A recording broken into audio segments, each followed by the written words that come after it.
Selamat siang, Bapak Ibu Great People sekalian. Salam sejahtera untuk Bapak Ibu semuanya. Semoga dalam keadaan sehat dan berbahagia.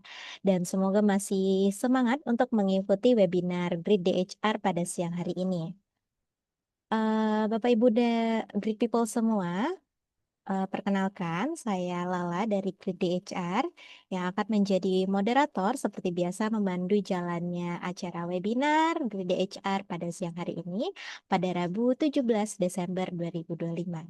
Kami senang sekali Bapak Ibu Great People semua dapat bergabung dan mengikuti webinar kami untuk membahas topik yang sangat menarik terkait topik webinar yang berjudul From Reflection to Transformation, membangun employee strategi yang lebih human-centric di 2026. Pada webinar kali ini, Ride HR berkesempatan mengundang narasumber dan berpartner dengan salah satu partner yang cukup spesial dan berpengalaman tentunya dengan topik yang akan kita bahas pada materi webinar pada siang hari ini. Sebelum memulai, Bapak Ibu Great People, saya akan membacakan rangkaian acara terlebih dahulu. Untuk rangkaian acara dapat Bapak Ibu Great People lihat di slide atau di layar. Untuk rangkaian acara webinar Grid Together pada siang hari ini akan dibuka dengan activity atau mini assessment oleh Relief terlebih dahulu. Kemudian masuk ke acara inti kita yakni sharing session dari narasumber dengan materi terkait membangun employee strategi. Dan juga nanti akan ada sesi Q&A tentu saja Bapak dan Ibu. Terus juga nanti akan ada sesi spesial oleh Grid DHR. Pada sesi tanya jawab nanti, Bapak dan Ibu diperkenankan untuk bertanya melalui kolom Q&A dengan format username, lalu dilanjutkan dengan pertanyaan. Nah, nantinya pertanyaan seputar materi akan dijawab langsung oleh narasumber kita pada siang hari ini. Seperti biasa Bapak Ibu Great People yang hadir di webinar pada siang hari ini atau webinar GDHR berkesempatan untuk mendapatkan e-sertifikat yang akan dikirimkan melalui email terdaftar dalam beberapa hari kerja. Nah, untuk syaratnya Bapak Ibu Great People, Bapak Ibu nanti harus mengisi survei di akhir webinar dan juga Bapak Ibu dapat mengikuti syarat-syarat yang ada di layar yaitu dengan publish atau share keseruan dan kesan selama webinar kita pada siang hari ini. Bapak Ibu bisa share di Instagram dengan mention beberapa akun Grade HR dan juga Relief yang nantinya tim kami akan cek dan mohon untuk sosial medianya tidak bersifat private ya Bapak dan Ibu. Seperti itu. Baik, Bapak Ibu Great People, sebelum masuk ke acara inti, izinkan saya untuk memberikan informasi sedikit mengenai Grid DHR sebagai penyelenggara webinar ini. Grid DHR merupakan aplikasi HR yang menyediakan solusi terintegrasi untuk proses payroll dan juga manajemen karyawan. Dengan pendekatan modern dan sederhana, Grid DHR membantu perusahaan dalam mengelola penggajian, perhitungan pajak, pencatatan kehadiran, hingga pengajuan cuti dan reimbursement yang semua terangkum dalam satu platform Bapak dan Ibu. Ride HR sendiri telah memiliki pengalaman 25 tahun dalam industri HR. Hingga saat ini Gride HR telah dipercaya oleh lebih dari 4.000 perusahaan dengan lebih dari 1 juta pengguna aktif yang tersebar di berbagai sektor industri. Untuk mengenal lebih dekat dan bagaimana solusi Gride HR bekerja, mari kita saksikan bersama terlebih dahulu video singkat berikut ini.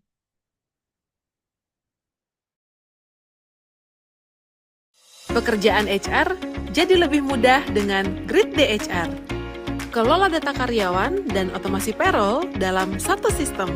Grid DHR dilengkapi dengan berbagai fitur yang terintegrasi, sehingga meningkatkan efisiensi perusahaan dan produktivitas karyawan. Monitor kehadiran karyawan dengan teknologi face recognition dan geotagging. Tidak perlu khawatir akan kendala sinyal, karena Grid DHR menyediakan mode absensi offline. Seluruh laporan kehadiran dapat didownload dalam satu klik. Karyawan dapat mengajukan cuti dan lembur melalui aplikasi dengan fitur Workflow Approval. Pantau aktivitas kerja karyawan dengan akurat.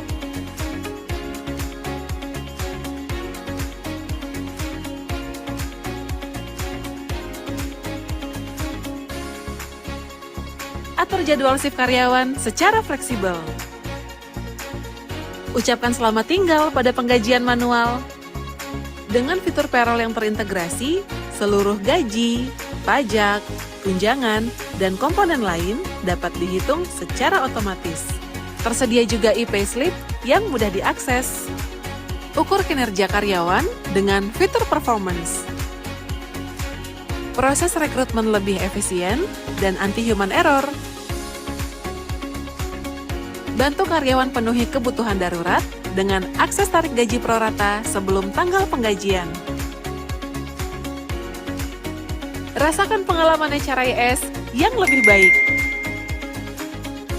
Bergabung bersama lebih dari 3.000 perusahaan di seluruh Asia. Great DHR, do something great every day.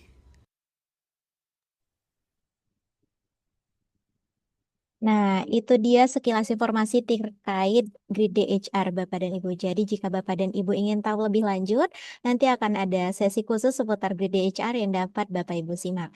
Jadi pastikan Bapak dan Ibu mengikuti webinar ini dari awal hingga selesai.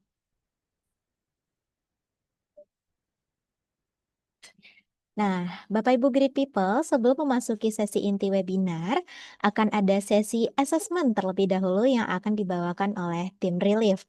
Di sini harapannya Bapak Ibu bisa mengikuti assessment ini terlebih dahulu sebelum nanti sama-sama kita simak penyampaian materi oleh narasumber kita. Nah, kepada tim Relief dipersilahkan.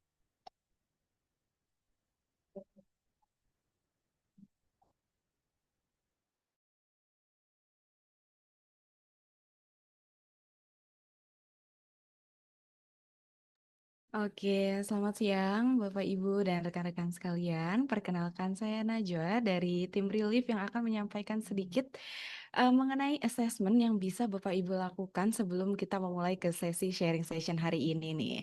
Baik, sebelum kita lanjut ke sesi session sharing nanti, saya mengajak Bapak Ibu untuk melakukan salah satu aktivitas singkat yaitu pengisian assessment DAS21. Perlu saya sampaikan terlebih dahulu bahwa DAS21 ini bukanlah alat diagnosis dan tidak digunakan untuk menentukan gangguan mental tertentu.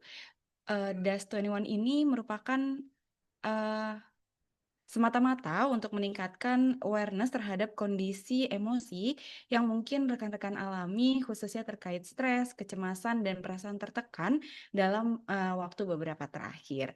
Pengisiannya cukup singkat, Bapak Ibu. Kami mungkin akan memberikan waktu sekitar 2-3 menit. Di halaman pertama ada mengenai biodata diri, kemudian di selanjutnya ada 21 pertanyaan yang harus dijawab. Mungkin kita tunggu sekitar 2-3 menit ya, Bapak Ibu. Silakan untuk diisi.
Baik, Bapak Ibu sekalian, mungkin yang belum selesai dalam pengisiannya tidak apa, Bapak Ibu silakan dilanjutkan saja.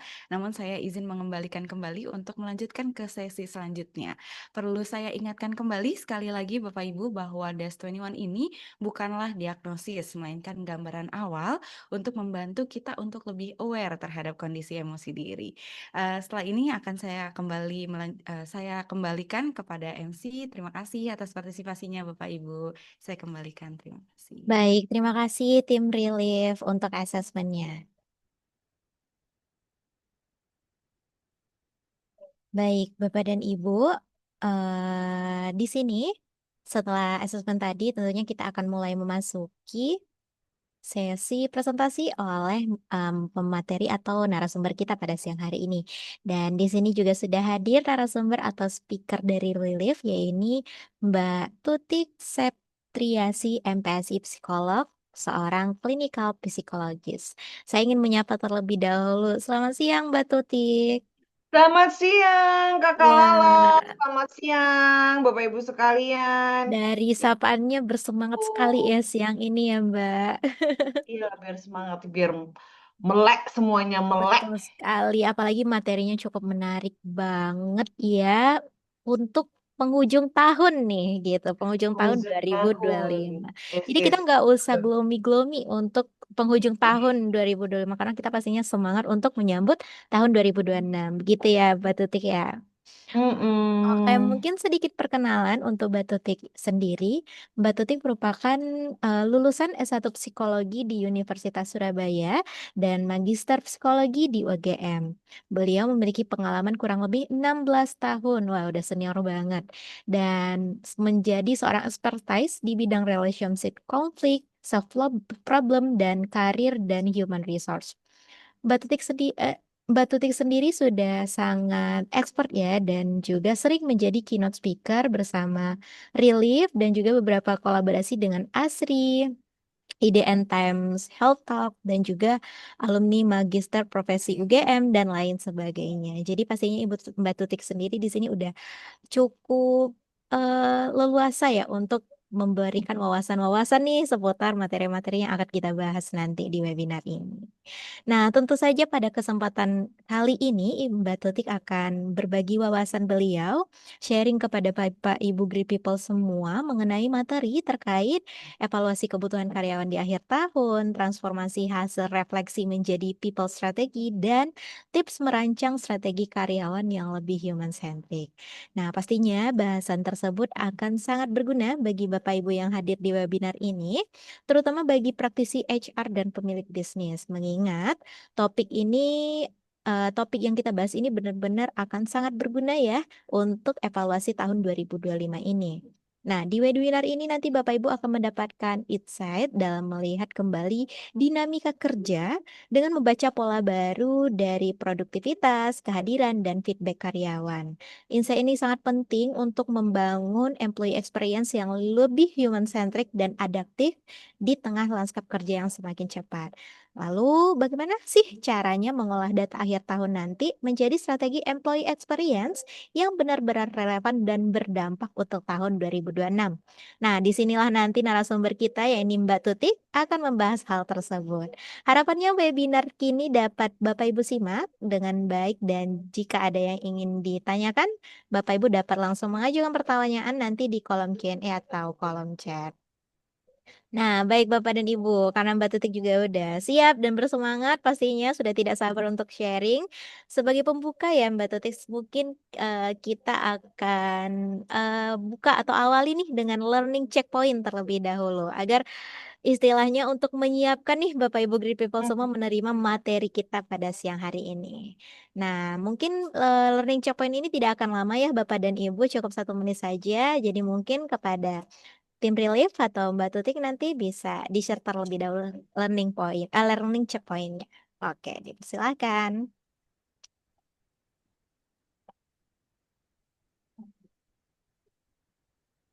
Oke, terima kasih Lala. Untuk learning checkpointnya dibantu sama Najwa. Oke, untuk rekan-rekan sekalian bisa mengisi terlebih dahulu learning checkpoint awalnya sudah saya bagikan di kolom chat ya rekan-rekan sekalian. Boleh diisi terlebih dahulu sambil lanjut ke sesi sharing sessionnya. Mungkin nanti sambil mendengarkan, sambil mengisi kemudian disubmit seperti itu. Silakan. Thank you, Najwa. Baik, Bapak Ibu sekalian, rekan-rekan semuanya, terima kasih sudah menyempatkan waktu di siang-siang yang ngantuk begini ya. Sebelum memulai, izinkan saya memperkenalkan diri dulu. Nama saya Tuti Septriasih. Saat ini saya berdomisili di Sidoarjo, Jawa Timur. Profesi saya seorang clinical psychologist yang berpraktek secara mandiri. Tempat praktek saya ada di Surabaya. Nah, kebetulan dulu setelah saya lulus S2 profesi itu, saya sempat masuk sebagai HR practitioner gitu ya, practitioner di dua family business selama ya masing-masing 5 tahun lah, ya, 10 tahun. Nah, di sana sebenarnya saya menerapkan HR yang human centric begitu. Jadi topik yang diberikan di siang hari ini nih, kayaknya mengulang masa lalu gitu, nostalgia. Baiklah, Bapak Ibu sekalian, saya harap semangat ya, karena ini jam-jam krusial. Kalau Bapak Ibunya ngantuk, saya juga ikutan ngantuk nanti. Kita akan berbicara tentang topik yang berat nggak berat lah ya. Seru lah pokoknya. From reflection to transformation, membangun employee strategi yang lebih human-centric di 2026. Nah, kalau kita berbicara tentang reflection gitu ya, kita perlu memahami terlebih dahulu tentang ada apa aja nih ya, ada apa aja di dunia HR di tahun 2026, di tahun 2025. Nah, berdasarkan sumber dari Zoom, ternyata Bapak Ibu, Zoom itu punya blog ya, ada blog di mana dia itu ada artikel-artikel juga terkait human resource gitu ya. Nah, salah satunya terkait dengan dunia kerja saat ini. Ternyata dari survei yang dilakukan oleh Zoom di 1.600 perusahaan kali ya. Ya, sekitar 1.600 perusahaan begitu yang notabene juga kliennya Zoom gitu. Tren perilaku karyawan ini secara angka statistik itu nggak ada yang terlalu signifikan di atas 50%. Semuanya bersaing di kisaran di bawah 30%. Jadi ini menunjukkan bahwa tren perilaku karyawan ini tidak ada yang mendominasi ya, tidak ada yang dominan, tidak ada yang mencolok gitu ya. Rata-rata bergerak di sekitar 20 sampai 28. Ini yang paling banyak. Ternyata yang pertama muncul itu adalah membutuhkan lebih banyak pujian. Kalau kita berbicara love language gitu ya, berarti ini adalah word of affirmation.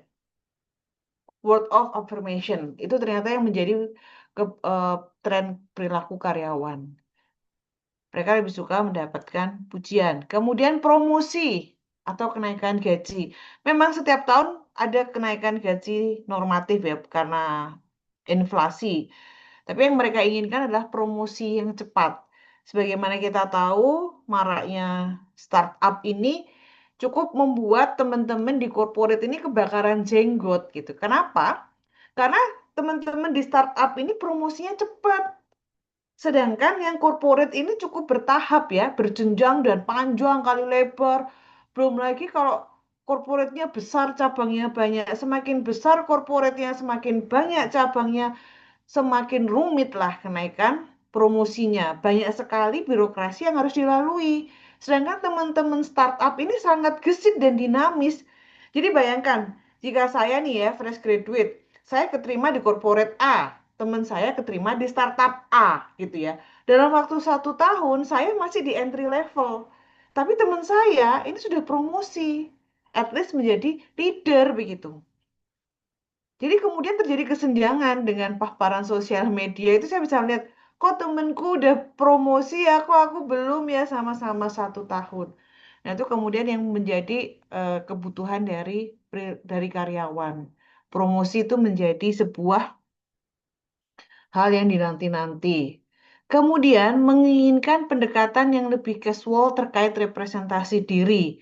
Nah, ini masalah casual ini seringkali menjadi konflik nih antara generasi ke generasi gitu.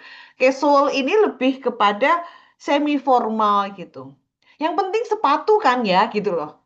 Itu beberapa karyawan menekankan pada itu. Nggak harus sepatu yang formal kan, yang penting sepatu. So what? Yang penting kan tertutup gitu. Kenapa sih dikomentari? Kok kamu pakai sepatu sepatu casual sih, ini kan tempat kerja, nah itu banyak sekali.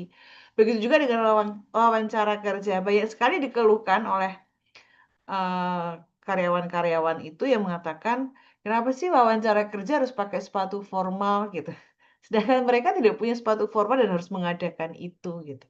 Jadi casual things itu menjadi hal yang dirindukan oleh para karyawan.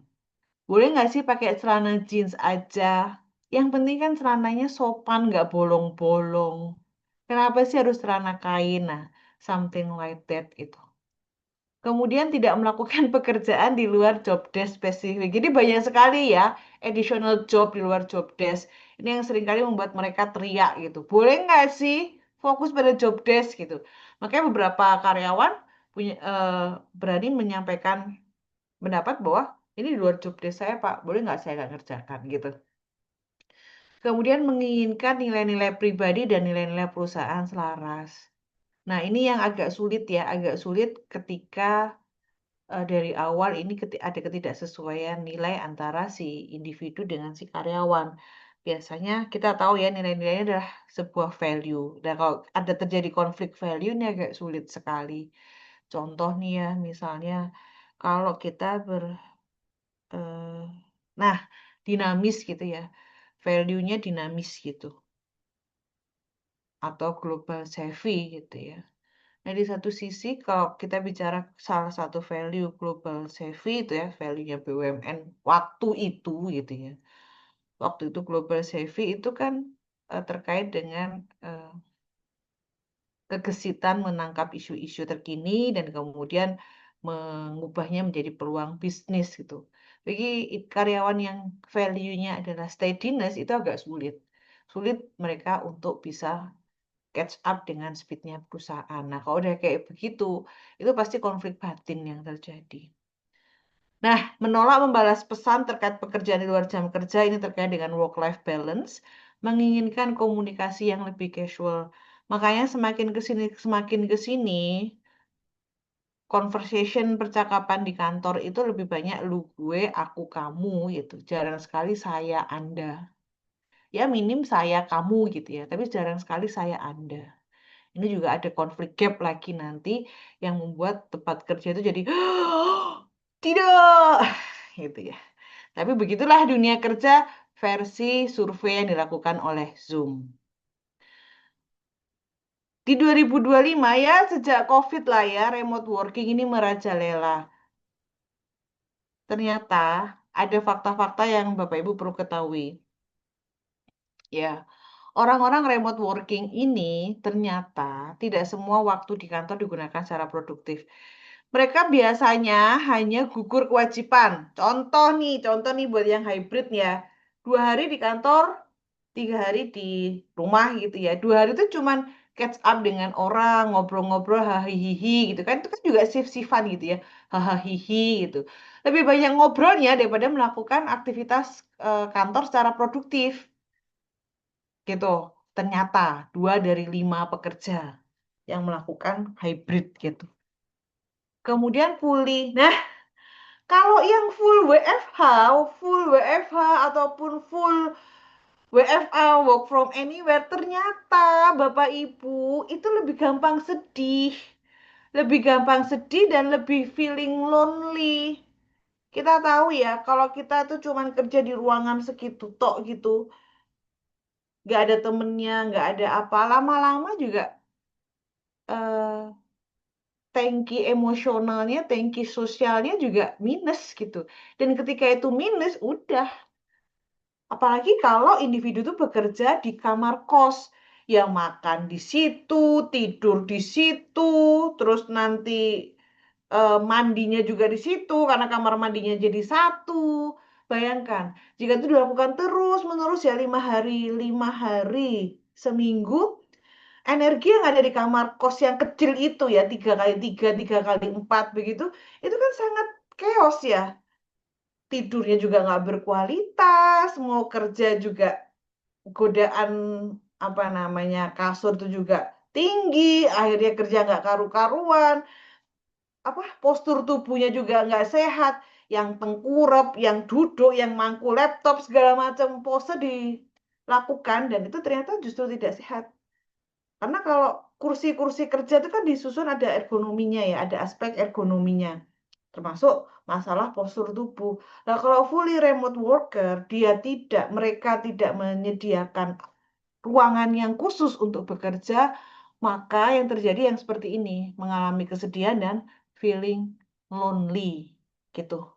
Ya, jadi memang full remote working ini ternyata ya meskipun 30% tapi itu perlu menjadi concern ya, concern. Karena kalau isu mental health 30% aja itu udah masalah besar banget. Perjalanan pulang pergi yang panjang juga sangat melelahkan. Nah, pesan ini secara spesifik saya tujukan untuk teman-teman, Bapak Ibu rekan-rekan sekalian yang bekerjanya di area Jabodetabek. Kemenkes di tahun ini dalam rangka hari apa ya? Oh, Hari Pencegahan Bunuh Diri Sedunia ya, hari apa gitu ya. Menyampaikan temuan bahwa orang-orang Jabodetabek ini memiliki potensi stres tertinggi se-Indonesia. Bisa dipahami dan ternyata potensi stres itu paling banyak disebabkan oleh perilaku komuter. Komuter itu sangat melelahkan. Saya sering kali mendapati pasien secara online yang mengatakan 3:30 dia sudah harus ke stasiun. Kalau tidak mau berdesak-desakan. Jadi dia ke stasiun tuh dalam kondisi belum mandi, mandinya di kantor. Ya, terus nanti jam 4 dia bisa pulang gitu.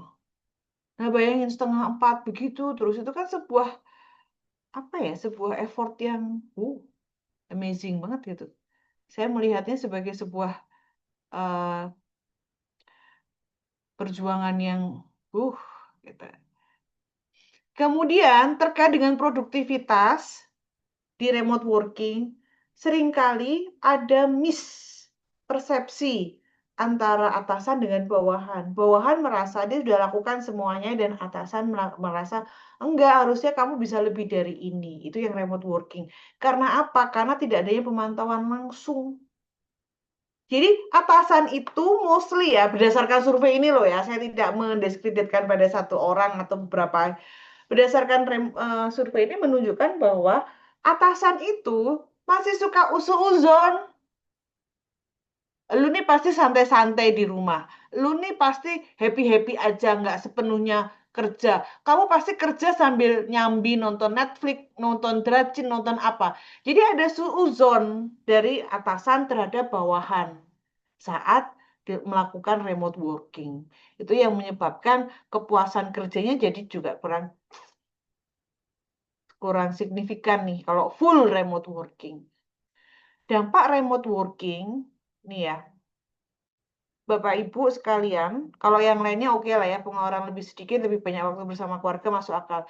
Yang menarik di sini bahwa remote working ini ternyata tidak memberikan dampak signifikan terhadap kesehatan mental yang lebih baik. Work-life balance-nya naik ya, work-life balance-nya diamini oleh 61 responden gitu. Tapi ternyata work-life balance itu kok tidak meningkatkan kesehatan mental. Kalau orang Sunda bilang, ayah naon. Nah, ini menarik Bapak Ibu sekalian. Ada apa yang digadang-gadang remote working kok jadi nggak happy? Nah, apa yang terjadi? Seperti yang saya sampaikan tadi, beberapa aspek bisa berpotensi menyebabkan kesehatan mental yang kurang. Jadi bayangkan ya, Kalau kamar kos itu kecil, dia tidak punya ruang khusus untuk bekerja, energinya itu ya udah bercampur semuanya di situ. Jadi individu tidak punya space terpisah. Sedangkan kita kan punya space. Kenapa setiap ruangan itu ada fungsinya? Ya karena memang ada peruntukannya. Ruang kerja, ruang tidur, ruang makan gitu. Dulu waktu kita kecil kan selalu dimarahin, jangan makan di kasur gitu. Tapi kalau remote working udah pasti dilanggar. Ya makan, ya kerja di atas kasur. Jadi campur semuanya, nggak karu-karuan. Dan wajar kesehatan mentalnya jadi tidak lebih baik. Karena apa? Karena kualitas istirahatnya pasti terganggu gitu. Jadi kalaupun mau remote working full work from home itu memang sebaiknya ada ruang khusus untuk bekerja. Kalau tidak, kesehatan mentalnya tidak lebih baik. Gitu ya. Itu dampak remote working yang perlu kita pahami. Untuk atasan dan bawahan ini ya, apa yang dilihat oleh perekrut, owner, corporate, dan karyawan ini seringkali ada perbedaan. Ya, yang pasti adalah kalau dari sisi karyawan, mereka fokus pada perusahaan yang memberikan apresiasi. Dan apresiasi itu ternyata tidak hanya masalah kompensasi yang berupa materi, tapi juga non-materi seperti perhatian, ucapan selamat ulang tahun, permintaan tolong ya, thank you, tolong ya, thank you, maaf, itu juga ternyata signifikan bagi para karyawan. Jadi kalau kita bicara human centric, ya berarti fokus pada kebutuhan human-nya, gitu.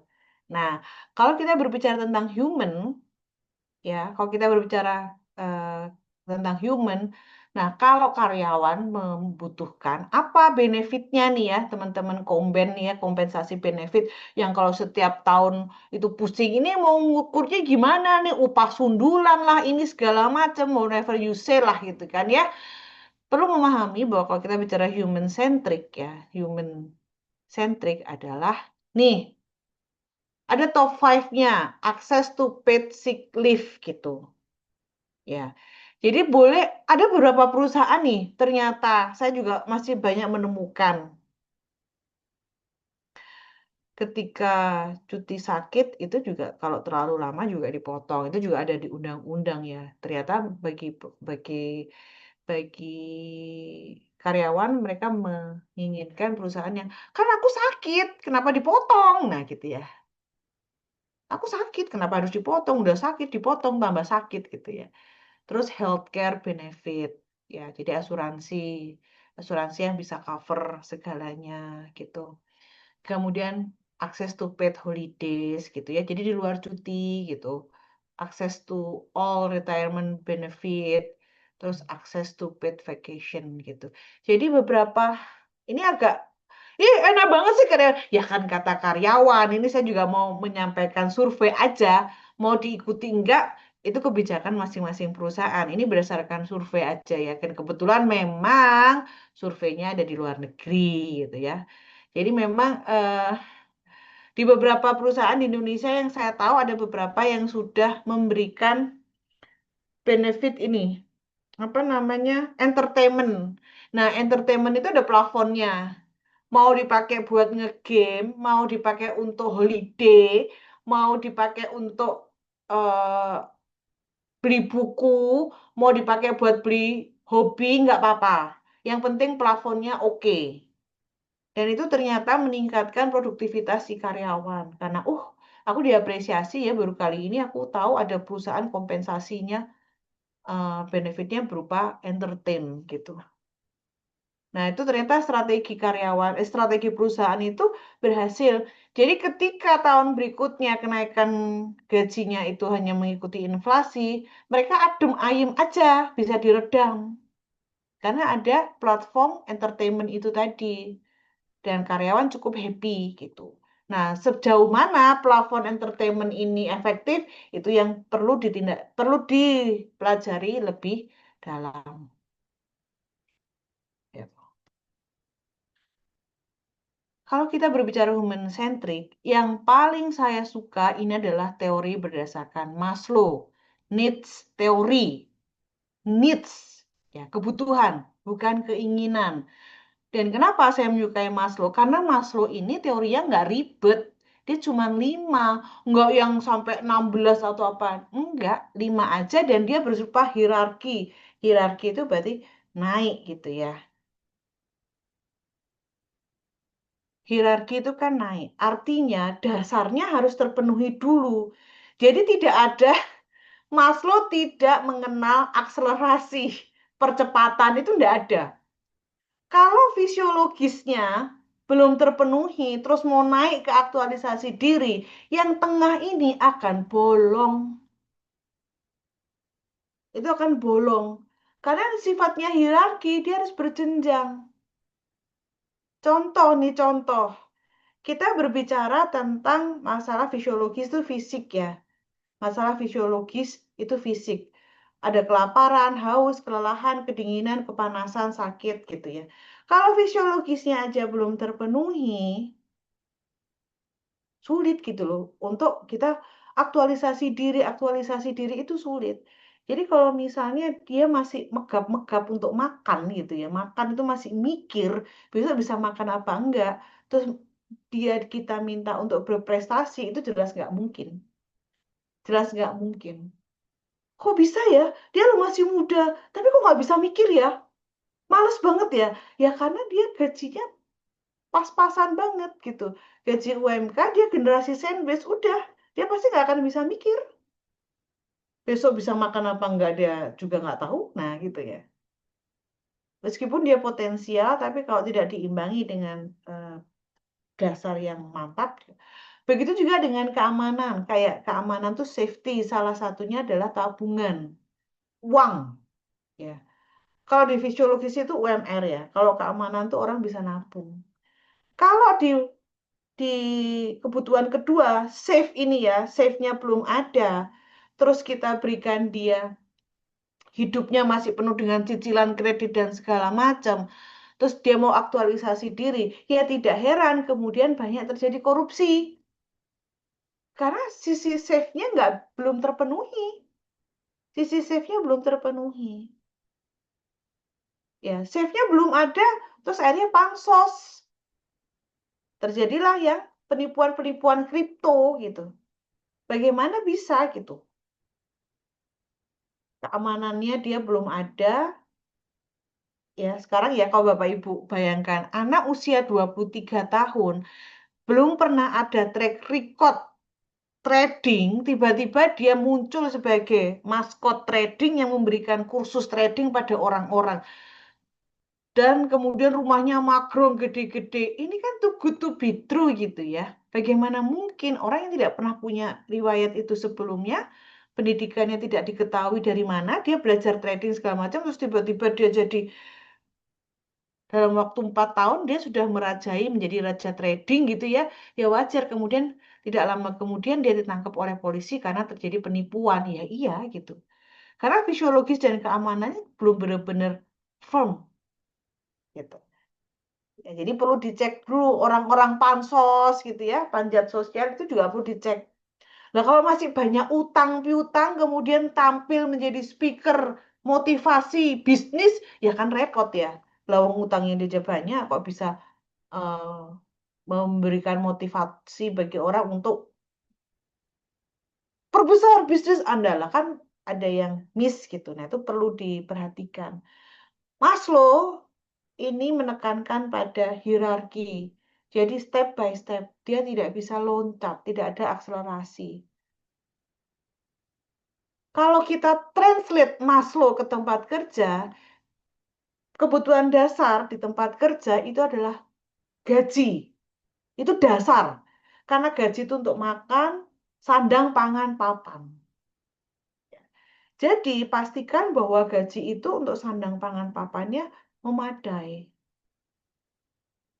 Dia bisa makan, dia bisa beli baju yang proper untuk bekerja, dan dia punya tempat tinggal yang oke.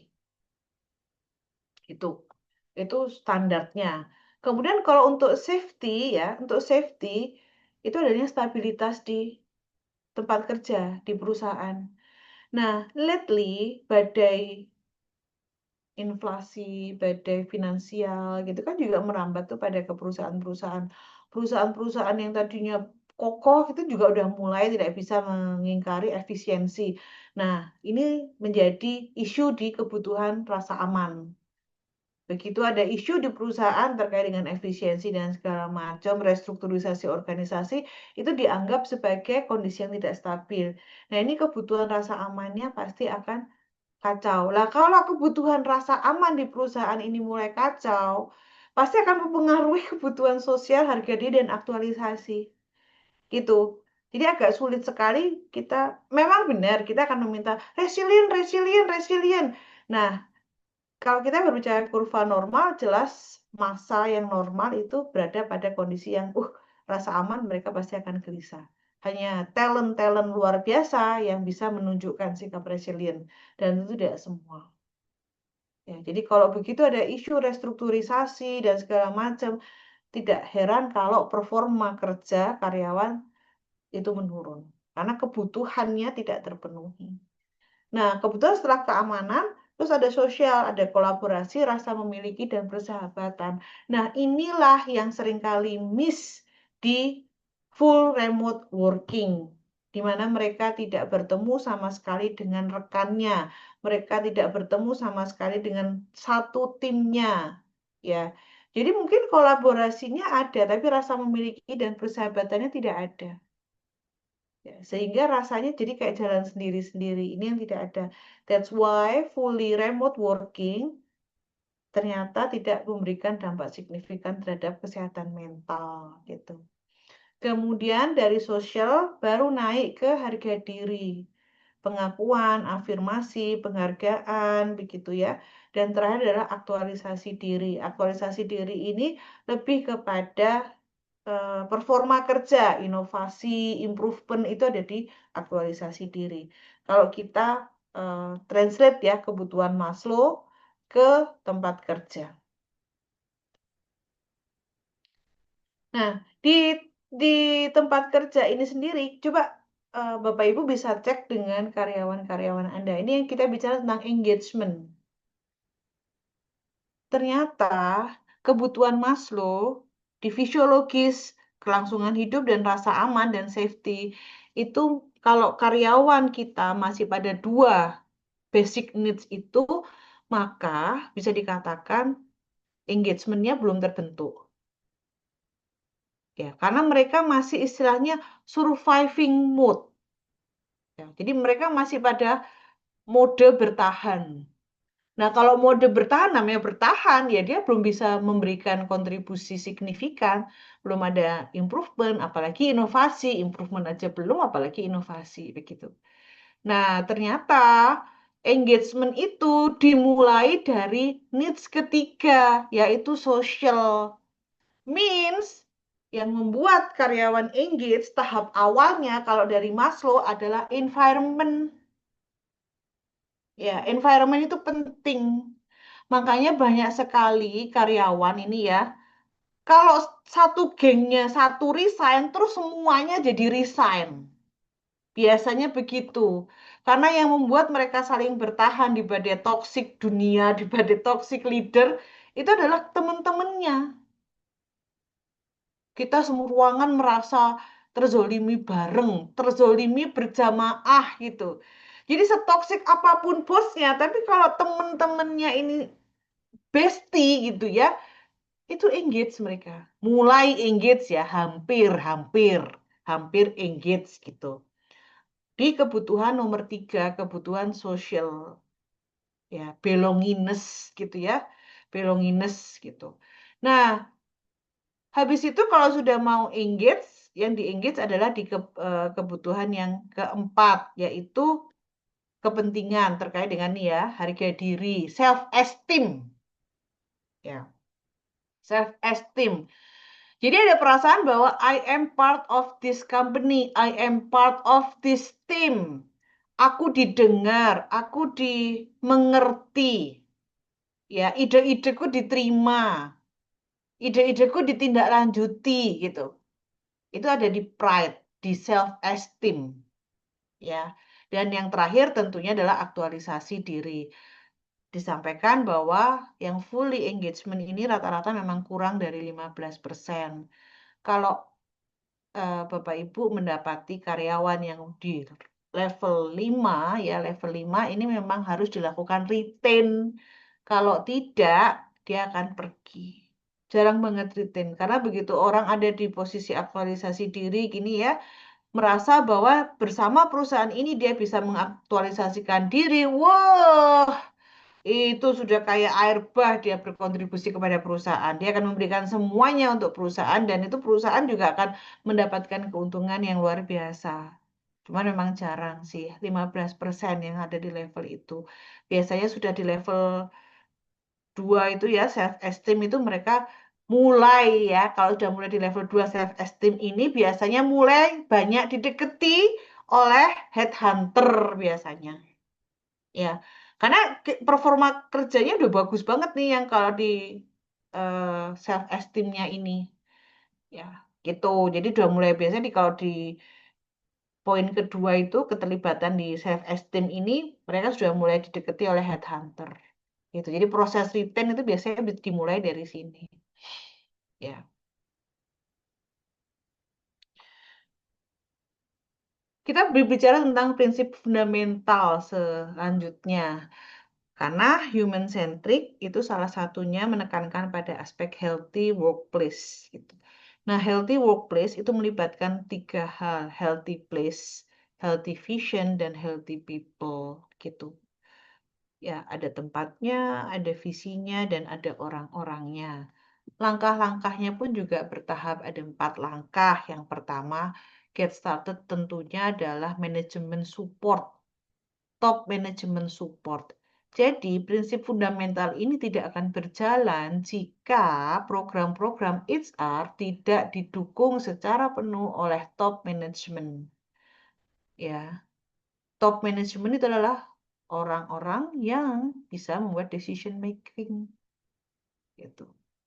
Nah, dari situ baru kita bisa lanjut kedua, identify needs, kebutuhan, kemudian membuat rencana aksi, dan kemudian melakukan serta mengevaluasi. Selalu mulai dari top management approval. Tanpa itu, sebagus apapun program tidak akan pernah bisa jalan secara optimal. Nah, prinsip fundamentalnya apa saja? Healthy place. Nah, coba teman-teman lihat nih. Healthy place ini sangat berpengaruh. Jadi bisa bayangkan ya teman-teman yang fully remote working, yang tidak punya tempat khusus untuk bekerja secara remote, bagaimana mungkin mereka bisa bekerja kalau mereka tidak bisa mendapatkan healthy place? Kos-kosannya kecil, sumpek, segala macam, dia atau tinggal di rumah. Suasana rumahnya riuh, dikit-dikit ibunya masuk. Mama mau pergi, kamu nitip apa? Mama ini kamu udah makan atau belum? Annoying banget gitu ya, mengganggu sekali. Jadi bisa bayangkan ya, kalau teman-teman yang remote, work from anywhere, nah coffee shop lagi begitu. Itu tempatnya itu kan tidak disetting untuk bekerja secara terus-menerus ya. Jadi bisa bayangkan, kalau kondisi fisik tempat kerjanya tidak memadai, unhealthy, bagaimana itu bisa mewujudkan prinsip fundamental tempat kerja yang human centric. Jadi penting banget teman-teman HR memantau kamu kerja dari mana, memberikan awareness, mengajarkan mungkin tentang pembagian setting dan segala macam begitu ya. Ya, karena ternyata memang kalau ditelusuri lebih lanjut, work from home ini, kalau dulu kan alasan safety dan segala macam, ternyata semakin sini ya, kalau kita mau jujur ya, kita nggak bisa menutup kemungkinan bahwa itu ternyata cost savingnya banyak banget gitu, dan perusahaan happy dengan itu, akhirnya diteruskan. Nah, si karyawan sendiri ya sudah terbiasa dengan hal itu, merasa lebih nyaman, padahal belum tentu yang nyaman itu sehat. Gitu. Healthy places ini penting sekali. Healthy people, teman-teman juga perlu cek nih, ya jumlah surat dokter. Sekarang surat dokter tuh gampang sekali diakses. lewat platform-platform online bayar 30.000 dengan ngomong dikit aja, iya dok saya ini pusing banget gini gini gini gini, saya nggak bisa gini gini, keluar surat izinnya, surat sakitnya, hanya bayar 30.000. Bahkan mereka tidak perlu beranjak dari kasurnya. Kalau dulu ya banyak sekali perusahaan-perusahaan yang menekankan surat dokter yang ada stempelnya, yang nanti apa segala macam, atau bekerja sama dengan klinik-klinik yang di hanya menerima surat dokter yang kliniknya bekerja sama dengan perusahaan. Itu salah satunya sebenarnya untuk mengontrol surat dokter itu. Sekarang enggak, sekarang banyak banget akses yang bisa dilakukan untuk mendapatkan surat dokter, ini perlu dicek gitu. Terus produktivitas karyawannya tentunya dilihat dari KPI, jumlah dispute gitu. SP ini juga iya, keterlambatan dan segala macam. Level stres karyawan, nah DAS 21 tadi juga bisa menjadi salah satu screening awal untuk mengetahui level stres karyawan gitu. Healthy people, dan kemudian healthy vision. Nah, kalau kita bicara healthy vision, kalau pada score engagement itu pada aspek karir. Jadi kalau skor engagement pada aspek karir rendah itu menunjukkan bahwa perusahaan memiliki vision yang tidak clear, tidak transparan. Kalau di sini, kalau healthy people itu skor engagementnya ada di aspek atasan dan rekan kerja, environment. Environment sosial ya, bukan environment fisik. Nah, kalau healthy vision itu adalah pada aspek karir, pengembangan diri. Kalau skornya rendah, ini menunjukkan vision perusahaan tidak sejalan dengan keinginan karyawan. Nah, kemudian tingkat kehadiran karyawan di kegiatan perusahaan, misalnya ada catering, berapa banyak yang ikut, ya. Terus misalnya nih, perusahaan mengadakan eh, lomba lari bahagia 10K, 10 kilometer, berapa banyak karyawan yang ikut gitu ya. Kalau misalnya ternyata pesertanya lebih banyak dari luar daripada yang dari perusahaan, cuman dari jumlah karyawan nih, misalnya jumlah karyawan ada 5.000, yang ikut cuma 10% gitu. Nah, itu menunjukkan bahwa tingkat kehadiran karyawan di kegiatan perusahaan termasuk rendah. Ini terkait dengan healthy vision. Pertanyaan-pertanyaan ini bisa menjadi pertanyaan-pertanyaan evaluatif bagi kita, bagi HR.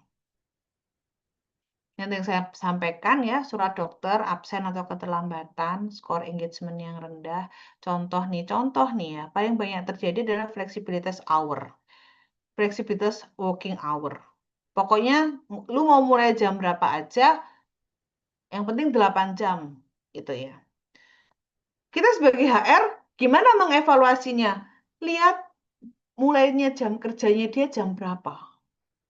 Kalau semakin siang, semakin siang, semakin siang, semakin siang, semakin mundur, semakin mundur, semakin mundur, ini perlu di follow up. Karena kan berarti dia bekerja saat teman-teman yang lainnya sudah tidak bekerja. Nah, ada apa?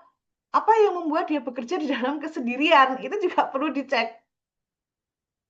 Yang lain-lainnya nih ya, misalnya 70 karyawan memulai pekerjaannya di jam 9 lah rata-rata. Dia baru mulai jam 3. Berarti kalau 3 sampai jam 8 jam kan berarti jam 11. Berarti nanti setelah jam 7 kan dia udah nggak ada siapa-siapa. Ada apa? Apa yang membuat dia menyukai bekerja dalam keheningan? Itu HR juga perlu aware. Jadi tidak mentang-mentang fleksibel, yang penting kan 8 jam. Nggak begitu. Karena kan ini sistem kolaborasi ya. Tidak semua orang memiliki jam kerja yang sama. Nah, kalau yang satunya baru kerja jam 2 pagi, terus temennya yang lain kerjanya pas matahari terbit, akan repot. Gimana? Nah, itu juga perlu dicek. Bukan hanya semerta-merta, kan kita fleksibel, bukan fleksibel ya bukan kayak begitu. Kita juga cek. Anak ini pertama kali fleksibel working hour mulainya jam 9. Terus habis itu 2 minggu jam 10, nanti 2 minggu lagi jam 11, terus bulan depan jam 1, terus jam 3. Lah, ada apa? Nah, itu. Ya. Langkah pertama dari fundamental tadi adalah dukungan manajemen. Ini memang perlu di-approach ya manajemennya. Perlu ngedek yang bagus, yang gitu. Kemudian pemetaan kebutuhan. Nah, pemetaan kebutuhan ini macam-macam, bisa survei, bisa FGD gitu ya. Kemudian bisa wawancara, terus analisis performa, itu juga bisa.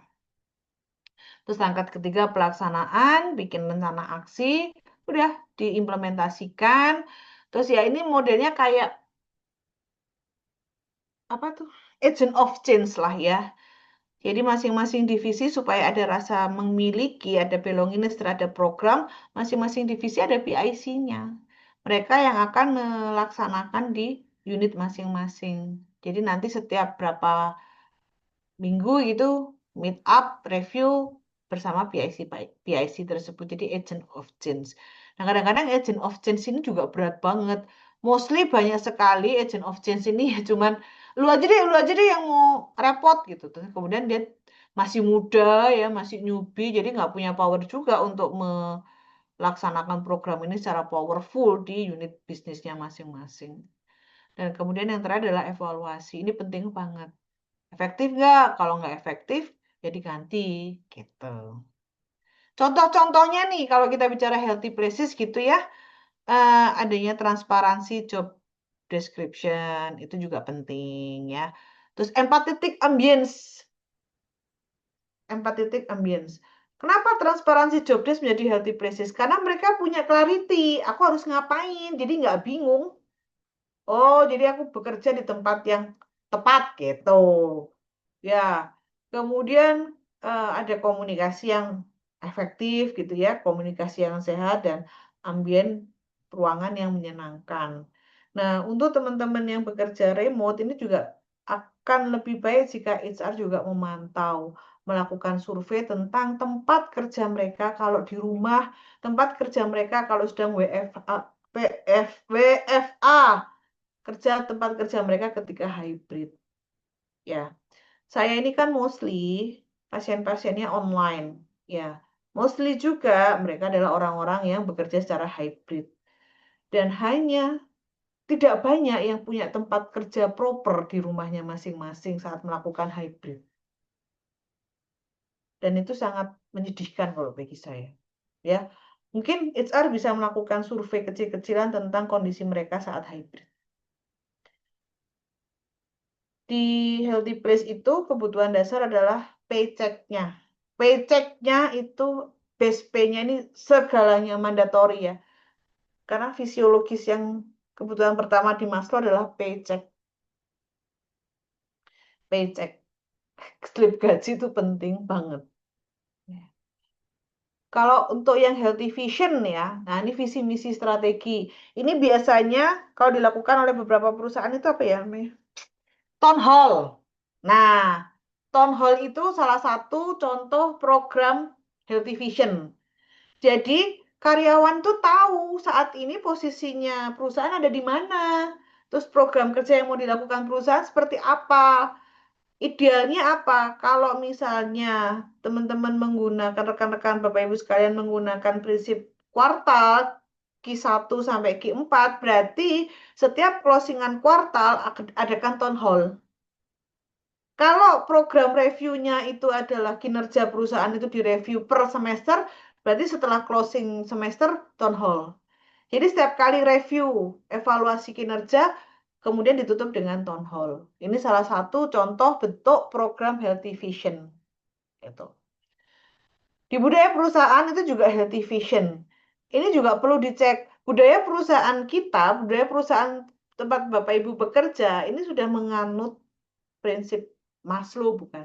Jadi Maslow ini sangat istimewa, meskipun dia hanya sederhana, ya piramid sederhana begitu, tapi ternyata implementasinya sangat luas. Ya, di piramid ini di budaya perusahaan kita ketika membangun budaya perusahaan, ternyata itu merupakan representasi kebutuhan Maslow di rasa aman dan fisiologis. Jadi kebutuhan basic 1 dan 2. Ya, satu kebutuhan fisiologis dan kebutuhan rasa aman. Terus di growth, ya, di growth itu ternyata memfasilitasi kebutuhan sosial, belongingness, dan self-esteem. Nah, di budaya perusahaan excellent itu mengakomodir kebutuhan aktualisasi diri. Jadi bisa direview juga budaya perusahaannya sudah ada di fokus yang mana gitu. Ya. Jadi ini Maslow ini memang luar biasa. Meskipun jadul, tapi ternyata implementasinya itu masih sangat relate gitu dengan kondisi sekarang ya. Itulah hebatnya ya. Saya pikir Maslow itu jenius. Hmm. Kalau healthy people tentunya nih, healthy people nih yang salah satu membuat profesi clinical psychologist ini naik daun adalah ya Employee Assistance Program. Employee Assistance Program ini sepertinya sekarang sudah menjadi mandatory. Bahkan di perusahaan-perusahaan besar, Employee Assistance Program dilakukan secara internal. Coca-Cola, dia punya Well-being Division, ya. Dia punya Well-being Division. Terus berapa banyak perusahaan yang memiliki divisi people. Ya, people-nya itu bukan yang HR dan segala macam, tapi people, apa itu namanya ya? People engagement lah seperti itu ya. Jadi memang fokus membuat program kerja yang serupa untuk well-being. Terus ada body program, ada mentoring, work-life balance gitu. Itu adalah healthy people. Nah, dari healthy workplace ini, dia akan mengacu pada kesejahteraan, well-being. Kalau kita bicara reflection dan transformation yang terkait dengan human centric, itu adalah well-being, kesejahteraan. Ya, kesejahteraan karyawan. Dan kesejahteraan sendiri dimensinya ada banyak, ada 8.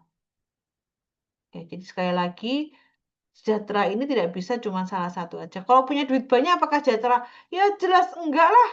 Orang dimensinya ada 8. Punya duit tapi emosionalnya tidak bagus gimana? Punya duit tapi lingkungannya toksik gimana gitu. Jadi dimensi sejahteranya ada 8. Human centric itu berarti menitik beratkan pada well-being. Berarti program-program kita perlu refleksi, program-program kita sudah mengacu pada 8 aspek sejahtera atau belum. Contoh rencana aksi, kalau Bapak Ibu sekalian mau meluncurkan program kesejahteraan di tempat kerja, dimulai dari identifikasi. Ya. Nah, yang pasti adalah ketika kita membuat target itu paling gampang lah ya, kita mengadopsi SMART. Ya, SMART itu apa? Yang pokoknya yang ada terukur-terukurnya lah ya, yang ada terukur, ada timelinenya juga gitu ya, gitu. Spesifik, terus M-nya measure, measure tuh terukur, terus A-nya ya itulah itu SMART ya. Itu sangat penting. Nah, bisa juga mengidentifikasi partner. Partner juga bisa pakai third party. Contohnya nih. Nah, relief kan ya, gitu kan. Nah, relief ini juga Bapak Ibu sekalian bisa mengidentifikasi sebagai salah satu potensial partner untuk meluncurkan program kesejahteraan di tempat kerja. Kalau misalnya di tempat kerja Bapak Ibu sudah ada tim internal ya nggak apa-apa, berarti bagus banget. Kalau Bapak Ibu kesulitan mencari partner, nah bisa kontak relief ya. Kami udah terbiasa kami sudah terbiasa berpengalaman dan teruji untuk memberikan fasilitas layanan Employee Assistance Program di berbagai perusahaan, mulai startup, eh, manufacturing sampai banyak hal lah. Mulai dari yang swasta, perorangan, sampai pemerintahan. Ya, jadi bisa colek-colek relief lah ya. Ini contoh-contoh rencana aksi. Nah, contoh untuk mengukur kesejahteraan karyawan menggunakan alat pelaporan yang analytical ya. Ada quiz well-being itu kuesionernya ada. Terus burnout. Burnout itu boleh dilakukan. Saya kok lupa ya. Kemarin tuh saya tuh barusan bantuin teman saya untuk analisis hasil kuesioner burnout ya. Lupa saya, ada 21 aspek juga. Ada 21 item kalau burnout itu ya. Lupa saya apa namanya. Itu juga bisa dilakukan secara berkala. Karena kalau sudah burnout, namanya burnout itu kan kepanasan ya. Gosong sebenarnya, udah lebih dari kepanasan. Bukan sekedar heat, tapi udah gosong. Jadi kalau gosong, HR ini perlu satset supaya tidak jadi abu. Gitu, terus engagement sudah pasti, turnover juga iya. Turnover ini juga penting ya. Ini divisi A nih kok 6 bulan sekali rekrut orang baru, kenapa nih gitu. Terakhir, in order to build a rewarding employee experience, you need to understand what matters most to your people. Ya, understand what matters most to your people. Jadi kebutuhan perusahaan, setiap perusahaan itu berbeda. Kalau misalnya di perusahaan A itu mengedepankan entertainment dan itu produktif, belum tentu di perusahaan B cocok. Jadi jangan khawatir, jangan, kok bisa sih? Enggak, kita perlu memahami apa kebutuhan karyawan kita. Ya, kita yang tahu, bukan orang lain gitu. Jadi sebagai HR, penting sekali kalau Bapak Ibu understand what matters most to your people. Dari saya terima kasih, cukup sekian. Saya kembalikan ke Lala. Semoga Baik, bermanfaat. terima kasih Mbak Tutik untuk sharingnya dan juga tadi lengkap banget wawasan yang udah di-share, terutama kayak bagaimana HR ini menganalisis lingkungan kerjanya, karyawannya, dan ekosistem kerjanya, terutama agar menciptakan kenyamanan yang baik untuk perusahaan dan baik juga untuk karyawan seperti itu, Mbak Tuti. Dan juga tadi materinya benar-benar lengkap karena tidak hanya dari perspektif pengalaman atau experience Mbak Tuti sendiri, tapi juga berangkat dari teori-teori yang memang bisa nih dijadikan sebagai alat analisisnya juga ya Mbak Tuti ya. Dan pastinya Bapak Ibu Great People di sini juga pada antusias Mbak karena sangat banyak pertanyaan yang masuk, itu ada 19 pertanyaan tadi, wah luar biasa sekali. Dan untuk pesertanya juga stay 70 orangan Mbak dari awal materi tadi sampai sekarang, mantap banget.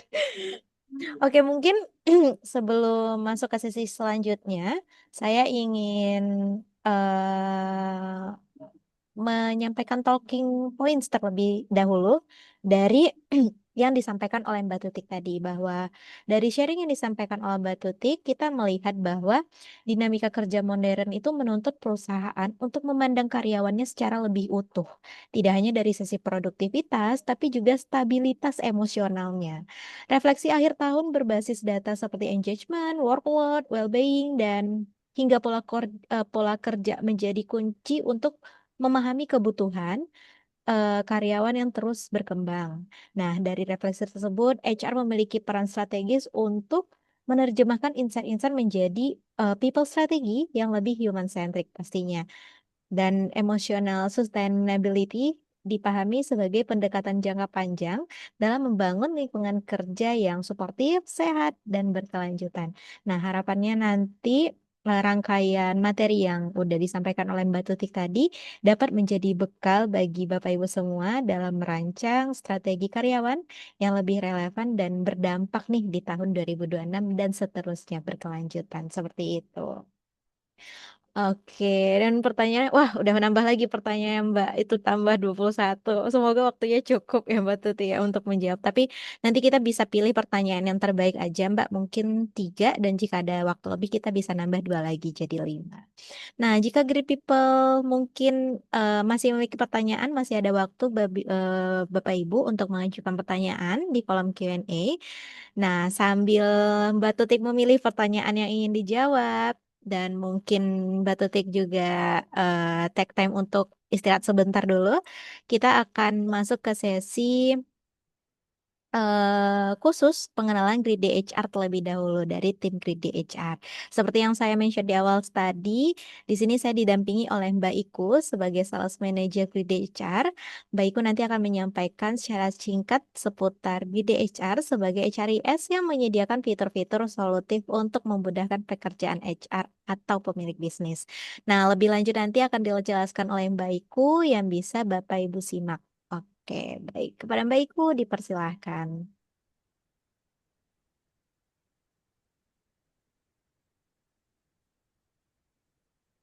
Ya, baik. Terima kasih banyak, Mbak Lala. Mbak Tutik, salam kenal dengan dari tim DHR. Seru banget tadi ya dengar workshopnya terkait dengan engagement dan juga pastinya bagaimana cara kita ya selain bisa produktif di kerjaan dan juga nggak burn out. Kayaknya itu topik yang sangat hangat ya, terutama untuk para karyawan Gen Z nih. Kalau saya udah mepet millennials kebetulan, milenial ke boomer malah, jadi kayaknya udah terbiasa. Oke, nah mungkin kita juga mau ngenalin nih salah satu sistem yang mana kita harapkan bisa juga mengurangi burnout-nya nggak cuma karyawan tapi juga pastinya HR-nya nih dalam hal pengurusan kepegawaian di perusahaan. Nah, mungkin aku sekalian nih mau share screen boleh ya, rekan-rekan semua. Nah, jadi aku akan menjelaskan terkait highlight-nya secara singkat dan kalau misalkan nanti setelah meeting ataupun sesi ini mau ada pertanyaan atau diskusi lebih lanjut nih terkait dengan sistem kita, monggo silakan aja kita bisa janjian dengan senang hati nanti dibantu oleh Mbak Lala kita buat appointment. Oke, kenalin, nama saya Tawis Tugau Rufaida, biasa dipanggil Iku, dan saat ini saya megang posisi di tim salesnya Great Day. Dan mungkin aku mau sharing aja nih. Jadi kalau misalkan di Great Day sendiri, kita ini adalah sistem HRIS, yang mana kalau secara pengertian atau definisi HRIS itu merupakan sistem yang dikembangkan menggunakan teknologi ya, yang mana kita bisa terintegrasi untuk mengumpulkan, menyimpan informasi yang bersangkutan dengan karyawan dan itu akan sangat bermanfaat di dalam sebuah perusahaan untuk melakukan analisa secara menyeluruh gitu. Nah, biasanya fungsi HR ini untuk pemilik bisnis tuh mencakup banyak hal ya. Pertama, pastinya untuk meningkatkan kepuasan dan kesejahteraan karyawan yang tadi mungkin saya bilang dengan adanya sistem kita bisa menghindari yang namanya burnout, baik burnout itu untuk karyawan HR-nya, terutama payroll gitu ya, menghindari yang namanya kita eh, salah hitung, salah rumus gitu ya, dan juga menghindari salah data. Ada karyawan nanya cuti saya sisa berapa ya, aduh historinya gak dicek lagi atau historinya gak kita simpan lagi, berapa ya sisa cuti tahunan si karyawan nih, akhirnya lupa gitu ya. Nah, jadi burnout juga ya cari data mungkin. Nah, lalu juga kita harapkan dengan adanya HRIS bisa meningkatkan transparansi dan juga komunikasi. Artinya karyawan bisa mungkin mengecek sendiri nih yang namanya eh, berapa sih sisa cuti saya atau dalam bulan ini saya telat berapa kali ya, saya nggak masuk berapa kali ya, itu bisa terlihat dengan menggunakan sistem dan itu akan lebih menyenangkan lagi. Dan tentunya kita harapkan dengan data yang sudah tersimpan, data itu bisa membantu pengambilan keputusan yang strategis gitu. Jadi misalkan yang tadi dalam 1 tahun ini ada berapa ya karyawan yang resign gitu. Terus dari departemen apa aja ya yang paling banyak nih karyawan resignnya. Mungkin dari situ kita bisa em, berpikir strategi ke depannya ya gimana caranya untuk memaintain nih karyawan kita yang udah ada gitu ya. Jangan sampai eh, turnover kita tinggi gitu. Nah, lalu yang terakhir kita harap bisa mengurangi resiko atau kesalahan dalam perhitungan, terutama perhitungan penggajian dan tunjangan. Nah, di HR sendiri kita secara entitas namanya PT People Intelligence Indonesia yang mana kita adalah perusahaan teknologi. Kalau secara grup kita sudah lebih dari 20 tahun untuk mengembangkan dunia HR. Dan sampai saat ini Grite sudah digunakan di lebih dari 1 juta pengguna dari 4.000 perusahaan. Nah, untuk service yang kita berikan itu secara visi ya, kita ingin memberikan sistem HRIS dengan simplified delivery. Artinya dengan simple untuk investasi affordable dan juga untuk implementasi bisa cepat dan juga tepat dan untuk penggunaan sistemnya user friendly gitu. Dengan sistem ini kita tidak perlu ada investasi di bidang hardware karena untuk infrastruktur itu sudah termasuk dalam layanan kami. Lalu juga always update, artinya untuk upgrade versi itu sudah termasuk juga dalam layanan kami. Dan pastinya terkait infrastruktur data kita sudah high security ya, baik itu ISO 9001 untuk Information Security Management dan ISO 27001 untuk sertifikasi terkait Information Security Management gitu. Oke, dan untuk nama sistem kita adalah Grade A Enterprise, yang mana selain kita ingin memberikan solusi lengkap HRIS nih kepada klien, kami juga memberikan layanan after sales. Lalu untuk infrastruktur, cloud hosting, aman, terjamin, tersertifikasi, kita juga bisa diakses melalui handphone, tinggal di-download aja di Play Store atau App Store namanya Grid Day 8, dan kita juga bisa diakses melalui web. Jadi biasanya kalau untuk para admin, itu aksesnya dari PC atau laptop ya. Nah, itu tinggal kita masuk aja ke websitenya Grid Day dan tinggal masukkan username dan password gitu. Jadi nggak ada lagi software ataupun data yang diinstal di dalam laptop atau PC gitu. Jadi kita tinggal masuk aja melalui web page. Nah, lalu juga kita punya layanan mandiri karyawan atau employee self service. Nah, mungkin di sini fun-nya ya. Jadi nanti karyawan bisa mengecek sendiri terkait dengan data kepegawaiannya, lalu juga data-data absen, cuti, lembur, itu bisa di-request langsung oleh para approver atau orang yang harus meng-approve gitu ya, atasan mungkin. Nah, itu juga bisa langsung approve melalui aplikasinya Grid Day gitu. Dan untuk history juga tersimpan. Nah, jadi kalau misalnya mau ngecek history tahun lalu gitu ya, atau 3 bulan yang lalu, atau tanggal tertentu mungkin tanggal 14 Agustus, nah itu dengan sistem akan mudah kita tarik datanya. Nah, lalu untuk proses implementasi, gak usah khawatir, kita punya tim implementer yang handal yang akan membantu mendampingi sampai dengan sistem itu go live bisa absen. Nah, lalu kita juga memungkinkan untuk terintegrasi dengan sistem lain melalui API, dan kita mengakomodir juga multi company. Jadi kalau ada beberapa unit bisnis mau pakai aplikasi Gridday itu bisa. Kita tinggal nanti change company aja. Nah, itu bisa kita setup. Nah, ini adalah kantor kami. Untuk kantor kami sendiri itu berlokasi di Tangerang Selatan. Mungkin kalau Bapak Ibu pernah main nih ke Bintaro Exchange. Nah, di depan tuh ada gedung besar ya, namanya DataOn. Ini adalah kantor holding kami. Dan kalau untuk Gridday sendiri kita berkantor di lantai 2 gitu.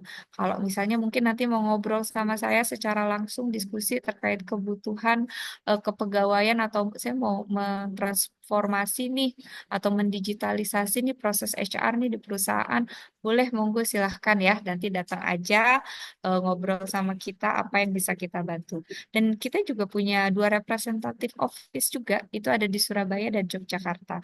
Ada tim sales kita juga ya, kalau misalnya memang mau diundang silahkan kabar-kabarin aja. Dan untuk Gridday sendiri kita tuh nggak cuma digunain di Indonesia, tapi juga di beberapa negara Asia Tenggara seperti Filipina, Malaysia, Thailand, dan untuk tahun ini kita juga lagi proses buka kantor di Vietnam. Nah, ini adalah portofolio dari klien kami. Jadi, basically kalau Gridday itu bisa dipakai di seluruh line of business gitu ya.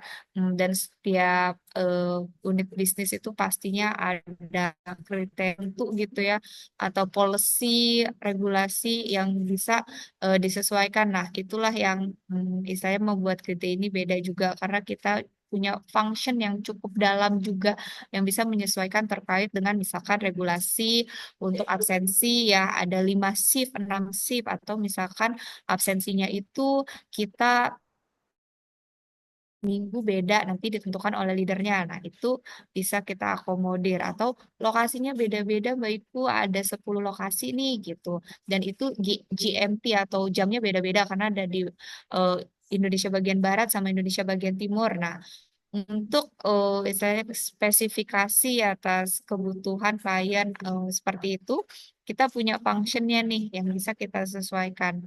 Nah, kalau misalkan untuk penggunaan Gridday sendiri, kita itu punya package ya, mulai dari 50 karyawan, itu sudah bisa menggunakan Gridday, sampai dengan company yang memiliki big user ya, atau jumlah karyawan yang banyak, itu biasanya di bidang outsourcing ya, dengan jumlah karyawan 1.000, 2.000, kita juga bisa akomodir. Nah, ini adalah fitur kita. Jadi pada dasar kita punya 5 fitur utama. Di masing-masing fitur itu kita juga punya sub fitur ya. Kayak fitur core itu fokus untuk database begitu karyawan, dan juga kalau nanti Bapak Ibu mau ngeblast announcement ataupun policy terbaru gitu ya. Nah, itu juga bisa di bagian fitur core kita ada yang namanya fitur policy dan announcement, itu langsung ke blast ke aplikasi masing-masing karyawan, dan kalau karyawan mau baca lagi itu juga bisa, tinggal masuk aja ke fitur tersebut. Lalu kita punya fitur absensi yang di dalamnya tidak cuma ada fitur attendance aja ya. Kita juga bisa ada fitur mulai dari cuti, lembur, perjalanan dinas, itu kita juga akomodir. Lalu kita ada fitur aktivitas yang mana ini fokusnya untuk memantau produktivitas karyawan ya ketika dia bekerja. Jadi kayak misalkan nih ada karyawan seperti saya, sales kerjanya itu di luar gitu ya. Biasanya kalau lagi meeting sama klien atau lagi canvassing, suka disuruh tuh coba dong kasih foto ya sebagai bentuk verifikasi kegiatan. Nah, kita share di WhatsApp group gitu ya. Nah, cuma kalau misalnya kita pakai handphone pribadi di WhatsApp, nanti datanya kesimpan juga ya ke galeri kita gitu.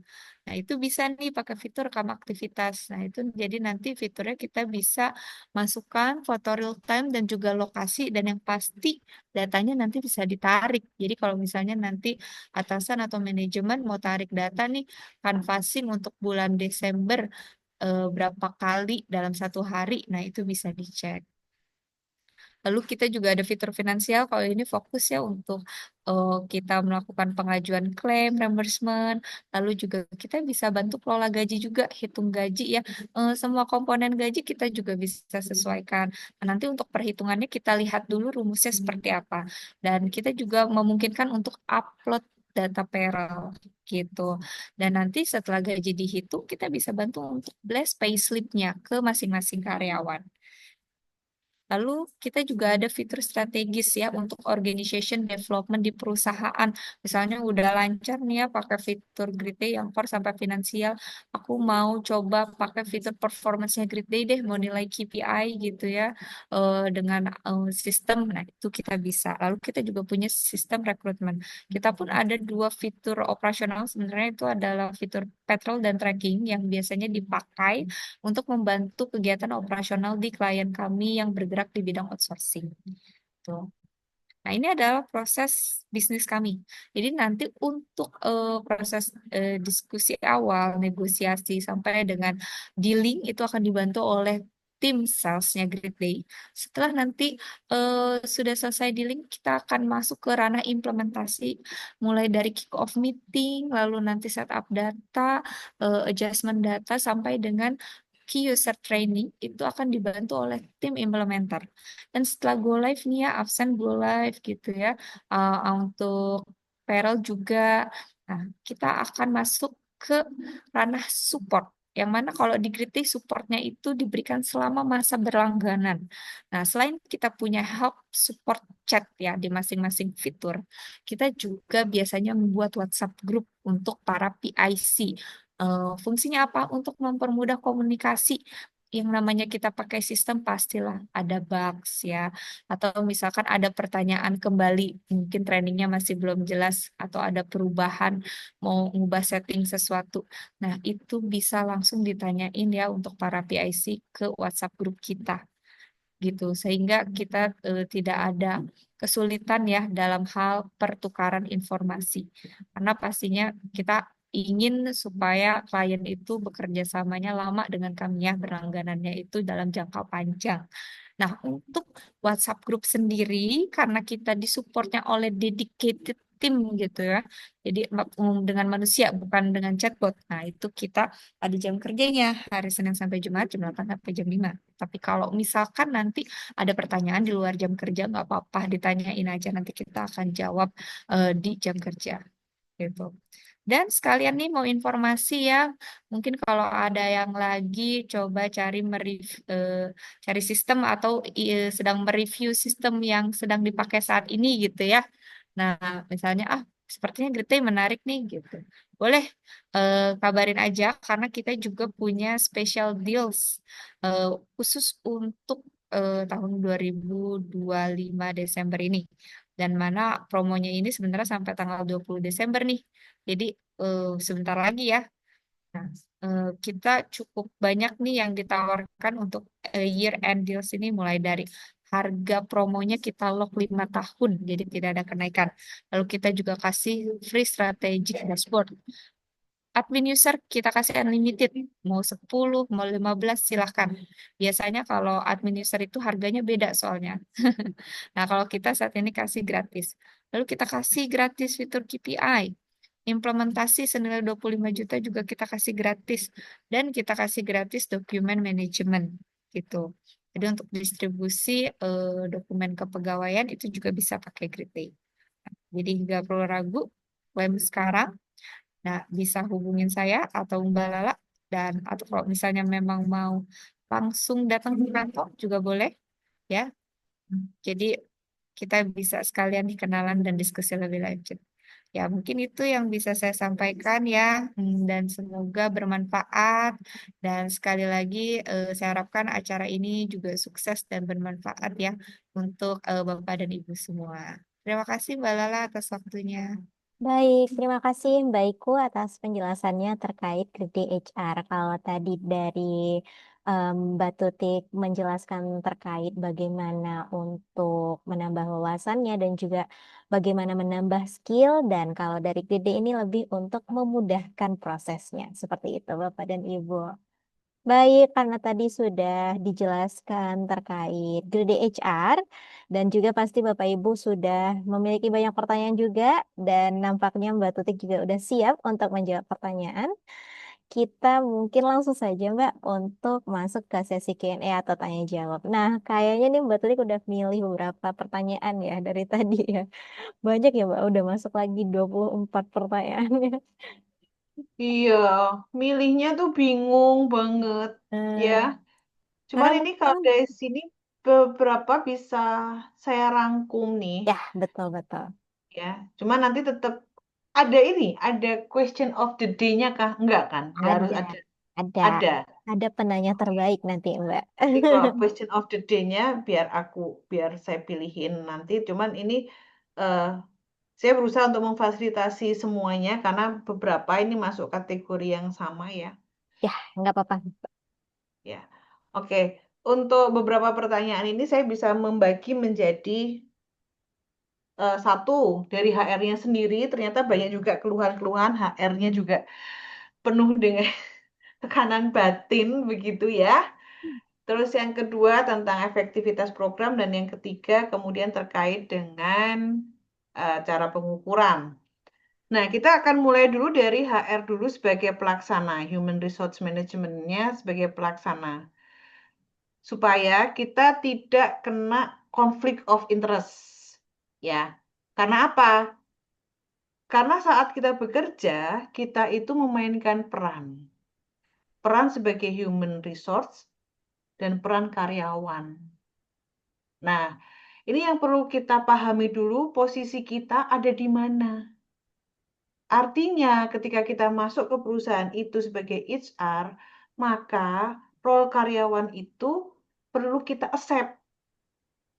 Supaya saat kita menjalankan peran sebagai HR, kita nggak, iya ya kompensasiku kurang ya, iya ya aku nggak dihargai gitu. Jadi sulit sekali ketika kita sebagai karyawan merasa tidak dihargai, terus kita bekerja sebagai HR gitu ya, yang meminta karyawan untuk bisa engage, bisa produktif, itu sulit.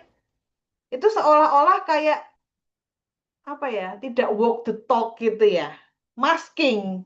Dan ketika masking ya tidak heran HR-nya terus ambruk berjamaah. Jadi perlu kita clearkan dulu sebagai HR, peran HR itu berat. Karena 70% kita adalah kepanjangan tangan manajemen. 70% Bapak Ibu sekalian, bukan 50-50. Tidak ada HR yang 50-50. Pasti 70% itu adalah kepanjangan tangan perusahaan.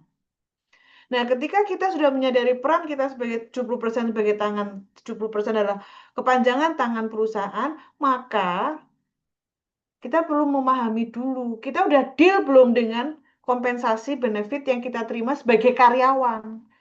Kalau kita masih belum clear dengan itu, perlu di-clearkan. Karena kalau enggak, program-program Anda itu nanti akan seolah-olah cuma di depan doang, ngomong doang gitu. Itu bahaya sekali ya, Bapak Ibu sekalian. Perlu dimasukkan dalam pemahaman si HR bahwa dikotomi kendali itu berlaku. Dikotomi kendali itu berlaku. Apa yang bisa kita lakukan, apa yang bisa kita kendalikan, dan apa yang tidak bisa kita kendalikan. Respon kita mengendalikan diri itu adalah yang utama. Karena apapun yang kita lakukan, selalu akan ada orang yang tidak suka dengan kita. Itu adalah konsekuensi jabatan. Semakin tinggi posisi, semakin banyak uang, semakin banyak stres yang kita hadapi. Itu udah konsekuensi. Kalau habis promosi, terus kok hidupku jadi berantakan, iya wajar. Karena tekanannya juga akan naik. Uang itu alat transaksional ya.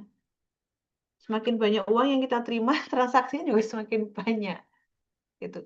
Jadi sebagai HR kita perlu clear dengan diri kita dulu. Ya. Nah, kemudian kalau misalnya kita nih nge-take care of others, siapa yang take care of me? Secara ideal, sistem itu memang harus dibuat secara ideal ya. Sistem dibuat untuk taking care of all employee. Itu. Makanya ada leader as coach begitu ya. Tapi kalau itu tidak berjalan, maka siapa yang bisa taking care of me as HR? Ya jawabannya adalah me, myself, and ya saya dan diri saya gitu. I, me, and myself gitu. Tidak ada lainnya. Karena kalau kita fokus pada saya udah melayani orang lain, saya nggak pernah dipedulikan segala macam gitu ya. Kalau itu terus-terusan kita bawa pemikiran seperti itu akan menggerogoti kita dari dalam. Kalau sistem tidak bisa memfasilitasi itu, take it or leave it. As simple as that. Mbak Tuti sih enak ngomong kayak gitu. Kerjaan sih, Mbak Tuti bisa nganu kerjaan sendiri. Nah, kalau begitu berarti ada yang harus dipilih. Aku tidak bisa meninggalkan pekerjaan ini karena aku harus bayar sekolah anak-anakku. Berarti apa yang bisa aku lakukan? Renovasi. Memperbaiki point of view, the way we think. Gitu. Nggak bisa Mbak, saya leave it. Oke, berarti apa yang bisa kamu lakukan? Memperbaiki point of view. Point of view itu ada 360 derajat. Kalau kita melihat dari sudut 90 derajat dan kita melihat dari sudut 180 derajat itu berbeda. 90 derajat di depan, 180 derajat di belakang. Saya di depan tampilannya begini. Bapak Ibu nggak tahu kan kalau di belakang saya tuh gegernya apa? Punggungnya bolong. Kita kan nggak tahu. Karena Bapak Ibu melihat saya begini.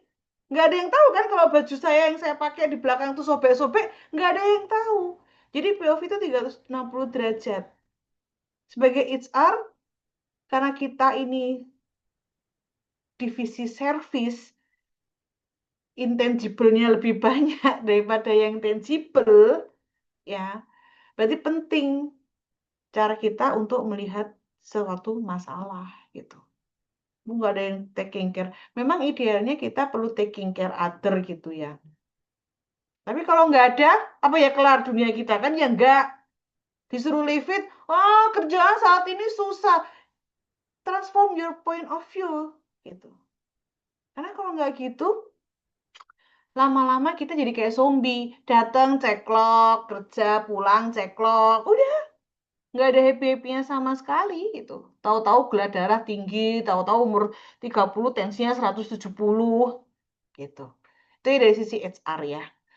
Ini penting banget, points of view itu sangat penting banget. Karena kalau enggak, kita akan terjebak pada apa namanya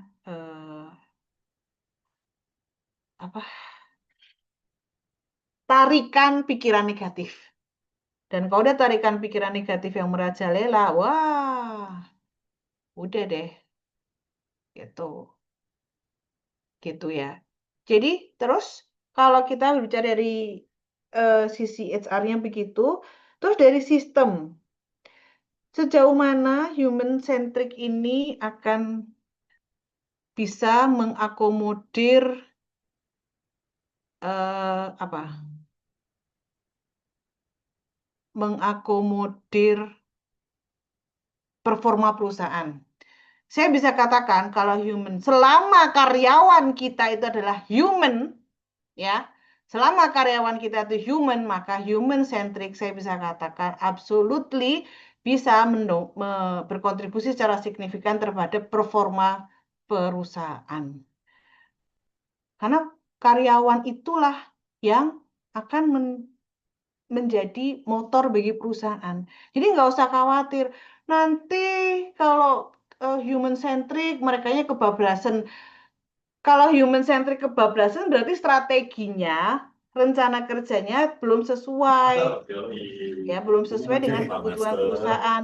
Jadi kan perlu diakomodir nih. Perusahaan punya kebutuhan apa di tahun 2026? Karyawan punya kebutuhan apa di tahun 2006? Ini kan dicari titik temunya. Ya, human centric. Tadi ada pertanyaan, mengapa pengakuan, apresiasi, dan kepercayaan itu sangat penting bagi karyawan? Karena itu adalah validasi. Dan validasi adalah kebutuhan. Bayangkan jika karyawan tidak mendapatkan validasi, berarti kebutuhannya tidak terpenuhi. Kalau kebutuhannya tidak terpenuhi, bagaimana dia bisa bergerak? That's why. Terus bagaimana nih human centric, kita sudah menggunakan, ini ada yang bocor ya. Nah, ada yang bocor. Nah, gitu. Bagaimana ketika kami sudah melakukan employee assessment, assistant program, bagaimana supaya sesi bersama psikolog itu bukan ajang curhat. Jangan salah Bapak Ibu. Curhat itu bukan sekedar curhat. Curhat dalam istilah psikologis itu adalah katarsis. Dia mengeluarkan sampah di dalam otaknya supaya bisa diisi kembali. Kalau otaknya penuh dengan sampah, bagaimana dia bisa menerima instruksi dengan baik? Bagaimana dia bisa bekerja dengan optimal? Jadi yang disebut curhat, namanya juga curahan hati, begitu ya. Itu adalah salah satu mekanisme untuk mengeluarkan sampah-sampah. Bayangkan kalau Bapak Ibu makan terus, tapi kemudian tidak ada pengeluaran. Perut ini bisa kayak bola gitu ya. Gendut, tidak sehat begitu. Jadi curhat ini bukan sekedar curhat, itu disebut dengan talk terapi. Nah, efektivitas segala macam, apa hubungannya dengan produktivitas? Bapak Ibu sekalian yang paling keren, tahukah bahwa rumah itu terrepresentasi di tempat kerja? Jadi tempat kerja itu adalah representasi dari rumah. Jadi bisa bayangkan, ya iyalah 8 jam buat yang normal. Yang abnormal, yang shift panjang 12 jam. Yang pakai lembur bisa 16 jam. Ya, 12 jam, 8 sampai 12 jam menghabiskan waktu di tempat kerja. Dan dia merepresentasikan itu sebagai rumah. Lah kok rumahnya nggak nyaman? How come? Gitu ya. Jadi dia harus membuat rumahnya menjadi nyaman. Salah satunya dengan katarsis itu tadi. Dan psikolognya pun pasti juga akan mengarahkan. Setahu saya tidak ada yang bilang, psikolognya mengatakan, ya udah kamu ngomong aja, aku dengerin, selesai, nggak ada gitu. Nah, efektivitasnya sejauh mana? Proses psikologis itu bukan proses hitungan hari. Sekali lagi, semua yang bersifat intangible, kalau Bapak Ibu accounting atau teman-teman HR lainnya melakukan ROI, saya tanya, ROI training itu hitungannya bagaimana? Training training non teknikal, non technical, ya. Training tentang understanding difficult people. Bagaimana Anda menghitung ROI-nya, saya tanya. Ya kan? Jadi jangan samakan sesuatu yang intangible dengan hitungan tangible. Itu tidak apple to apple gitu. Karena intangible adalah karakter, intangible adalah sifat, sikap gitu. Saya dari kecil dibesarkan mandi ya nduk ya, mandi ya. Tapi begitu gede ya 1 kali mandi aja cukup. Kalau nggak keluar rumah ya nggak usah mandi, hilang semuanya gitu ya. Jadi kalau kita menghitung kontribusi balik ke ini ya, nah ini kalau Pak Salomo Devi mengatakan biaya pelatihan ditambah manfaat pelatihan. Nah, bagaimana Anda menghitung manfaat pelatihan dari pelatihan understanding toxic people? Bagaimana? Ya, kalau misalnya pelatihan penggunaan alat grade DHR, bisa manfaatnya apa? Tingkat ke apa? Miss keterlambatan atau sebuah miss data itu bisa dihitung. Tapi kalau understanding difficult people, understanding toxic people, how come? Bagaimana manfaatnya kan gitu? Dihitung turnover. Nah, turnover menghitung berapa dari cut off berapa? Tahu dari mana bahwa turn off itu turun gara-gara orang itu understanding difficult people gitu loh ya. Intangible ini sesuatu hal yang membutuhkan kebijaksanaan gitu ya. Membutuhkan kebijaksanaan ya. Saya kemarin habis mengikuti workshop tentang pemulihan trauma, terapi untuk trauma. Bapak Ibu ketahui bahwa trauma itu layernya, yang orang bilang trauma healing itu hanya surface. Yang muncul berikutnya nobody knows. Dan tahukah Bapak Ibu sekalian, atasan, atasan itu seringkali adalah representasi orang tua. Jadi kalau punya orang tua yang toksik, ya, orang tuanya toksik mampus, maka biasanya ketika bekerja atasannya pun toksik gitu. Karena apa? Karena individu terbiasa dengan pola seperti itu. Dia terbiasa hidup dengan pola yang toksik. Jadi energinya pun juga tertarik pada energi toksik. Nah, habis itu isinya dia ngeluh aja gitu kan. Repot memang. Karena kita nggak bisa, pisahkan dong hubungan rumah sama kantor. Nggak bisa, karena kita orangnya satu. Nggak bisa dipisahkan, yang ada adalah di boundaries. Tapi kalau kita udah bicara tentang trauma, Bapak Ibu, itu bekerja di alam bawah sadar. Nggak ada yang pernah tahu. Gitu ya. Jadi, kita perlu memastikan human centric ini sesuai dengan kebutuhan. Nah, karena kebutuhan ini harus diakomodir, berarti karyawan dan perusahaan juga harus duduk bareng. Jadi kalau karyawan disurvei, atasannya nggak disurvei, buyar. Ya, terus bagaimana bisa budaya top down ini dirubah? Nggak perlu dirubah, namanya budaya. Merubah budaya itu tidak semudah menguruskan badan, gitu. Karena budaya itu mengakar. Jadi seperti saya sampaikan bahwa value orang, individu itu sukanya berkolaborasi dengan value-nya. Gitu. Jadi dia akan cenderung mendekati yang value-value sama. Kalau top down itu sudah berlangsung 30 tahun, ya it's okay, hanya top down-nya aja perlu di-retouch gitu.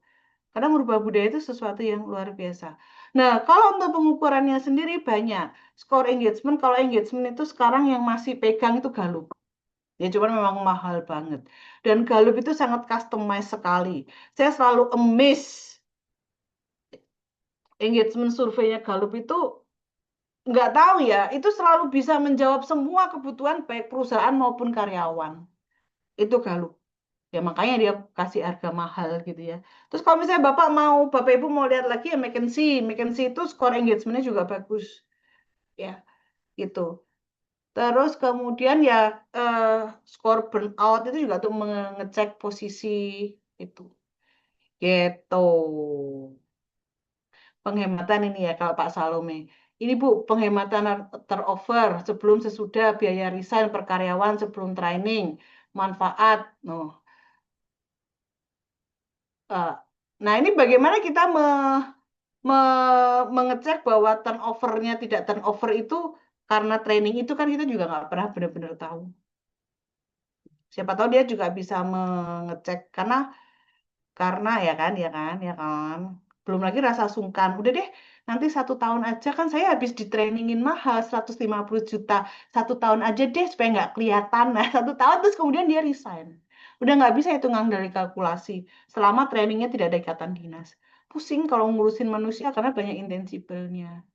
Gitu ya. Mudah-mudahan dari pertanyaan saya bisa mengakomodir jawaban saya bisa mengakomodir pertanyaan-pertanyaan yang tadi. Nah, untuk ini saya agak ngebut sedikit ya, Lala, karena jam 4 saya udah ada pasien. Nggak apa-apa, Cie, Mbak pasien. Tutik. Ya. Mantap. Nah, untuk Hmm, untuk pertanyaan yang oke nih saya nih apa namanya? Makna kerja kini lebih penting dibanding karena kebermaknaan itu inti ya. Semua pendekatan coaching, get insight, insight apa? Pemaknaan, learning point, pembelajaran, ya. Semuanya itu adalah core bisnisnya di pemaknaan. Bentar, bentar. Nah, sudah didodok-dodok, gitu kan? Sudah didodok-dodok. Jadi kalau saya mau ngasih the best question-nya adalah dari Bapak Reza Hashim Sakaryani Syah Esos. Sudah, sudah. Ya, gitu ya. Bapak Reza Hashim Sakaryani Syah Esos. Itu. Pertanyaannya tentang yang kita berbicara tentang transformasi dari hasil refleksi. Namun realitanya banyak karyawan yang saat ini mengalami fatigue dan seterusnya. Pertanyaannya adalah bagaimana kita bisa mendesain employee strategi yang mampu memvalidasi kelelahan tersebut tanpa dianggap sebagai resisten. Pertanyaannya strategik sekali loh ini Pak Resi. Ya, jadi the best question-nya dari Pak Risa Hasim Sakarian. Satu aja kan Lala? Iya, Bu, bisa satu aja. Oh, iya. Begitu. Ih, seru banget ya, ya ampun. Kayak kapan-kapan kita perlu kasih Ayo bikin offline deh. sesi Kan di bareng. Surabaya ada kan. Iya, Nah, ayo kita bikin networking juga, Mbak Tuti. Nanti kalau misalnya ada gathering bareng, kita bahas topik-topik spesifik. Surabaya ya, Surabaya ya. Bikin FGD itu juga sangat mantap banget, Mbak. Boleh banget tuh, kata Bapak Ibu Great People yang jadi peserta. Karena memang sayang sekali waktu kita di webinar ini sangat terbatas, Mbak Tuti. Dan untuk topik webinar ini cukup kompleks ya, karena itu kan melibatkan manusia seperti itu. Dan seperti Mbak Tutik bilang tadi, manusia itu banyak faktor yang bisa diukur dan tidak bisa diukur. Dan itu analisisnya atau pembahasannya itu akan sangat panjang sekali. Tapi tadi untuk jawaban Mbak Tutik benar-benar sudah mewakilkan seluruh pertanyaan yang masuk ya Mbak Tutik ya. Karena mungkin kita juga tidak bisa bahas secara lebih mendalam. Sorry. Lala, saya izin duluan ya Bapak Ibu. Ini Oh udah iya, saya nggak bisa perpanjang lagi. Thank you baik, so much buat sore baik. ini. Keren. Baik, Sampai Mbak ketemu Tutik. lagi. Iya, Dadah. terima Selamat kasih sore. juga Mbak Tutik. Mbak, senyum sebentar, Mbak. Aduh, udah pergi. Baik, begitu Bapak Ibu Great People untuk sesi materinya dan mohon maaf tadi Mbak Tutik harus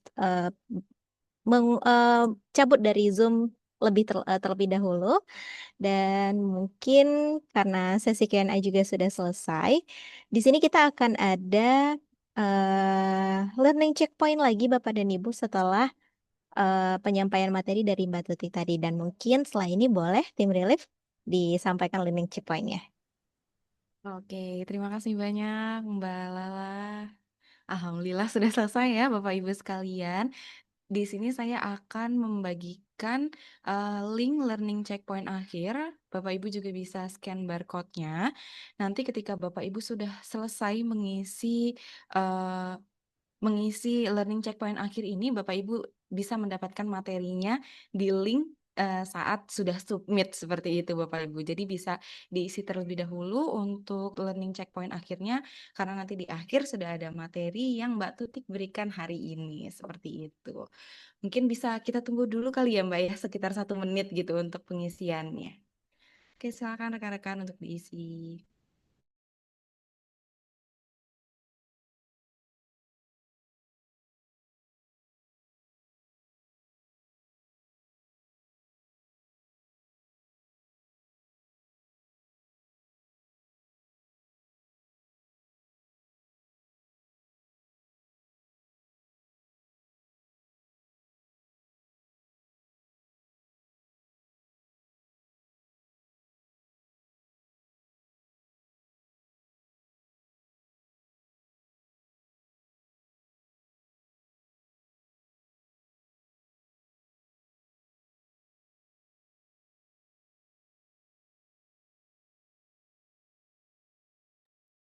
Oke, baik Bapak Ibu, mungkin tanpa berlama-lama lagi, nanti mungkin Bapak Ibu yang belum selesai mengisi learning checkpoint akhirnya bisa sambil diselesaikan dan jangan sampai tidak disubmit ya Bapak Ibu karena materinya terdapat di akhir setelah disubmit seperti itu.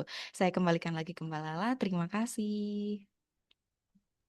Baik, terima kasih Mbak Najwa selaku tim relief. Baik Bapak dan Ibu, tadi kita sudah melakukan sesi tanya jawab dan Q&A dan mohon maaf sekali lagi tidak semua pertanyaan bisa terjawab oleh narasumber kita. Namun jangan khawatir Bapak dan Ibu, Bapak dan Ibu bisa mungkin langsung menghubungi tim relief atau mungkin menghubungi sosial media relief jika ada pertanyaan yang ingin didiskusikan lebih lanjut. Seperti itu.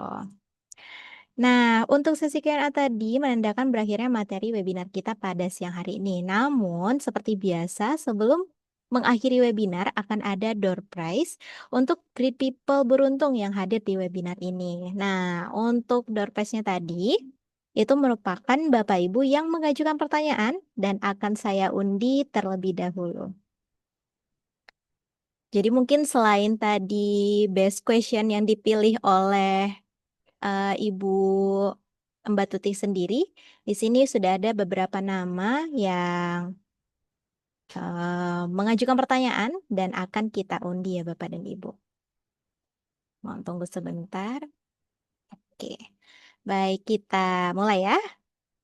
Kita akan ambil, jadi di sesi webinar ini akan ada 5 pemenang beruntung Bapak dan Ibu. Jadi karena tadi sudah ada satu, itu Bapak Reza Hashim. Selanjutnya kita undi 4 orang lagi. Kita mulai ya.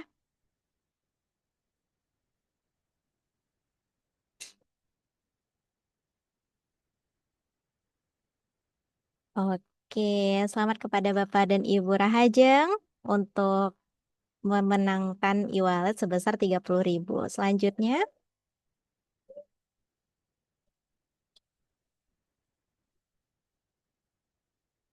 oke, sama juga kepada Bapak Ahmad Rajif yang mungkin pertanyaannya belum sempat dijawab oleh narasumber, tapi berkesempatan mendapatkan e-wallet.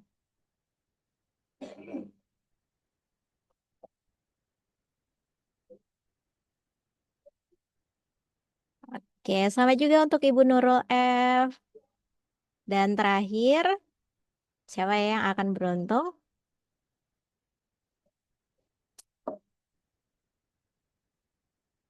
Oke, baik. Selamat kepada Ibu Dini Raharyani. Nah, untuk pemenang ini nanti bisa menghubungi saya di nomor WhatsApp yang akan saya share. Oke, nanti Bapak dan Ibu bisa konfirmasi terlebih dahulu sebelum nanti dikirimkan hadiahnya. Seperti itu Bapak dan Ibu. Dan perlu diketahui untuk hadiahnya juga akan diproses terlebih dahulu ya Bapak dan Ibu. Jadi mohon ditunggu. Oke, baik Bapak dan Ibu, karena sudah selesai Q&A dan juga sudah selesai pengumuman undian, di sini Bapak dan Ibu, saya akan mengingatkan kembali untuk sertifikat Bapak dan Ibu. Jadi izin saya share. Oke. Nah, di sini Bapak dan Ibu, Grid DHR sudah memiliki WhatsApp community, di mana di sini Bapak dan Ibu akan mendapatkan info-info seputar HR pastinya, dan nanti juga akan banyak info-info terupdate terkait event-event Grid DHR seperti webinar kita pada siang hari ini. Jadi mungkin Bapak dan Ibu bisa bergabung ke grup WhatsApp ini, dan nantikan event-event selanjutnya dari Grid DHR.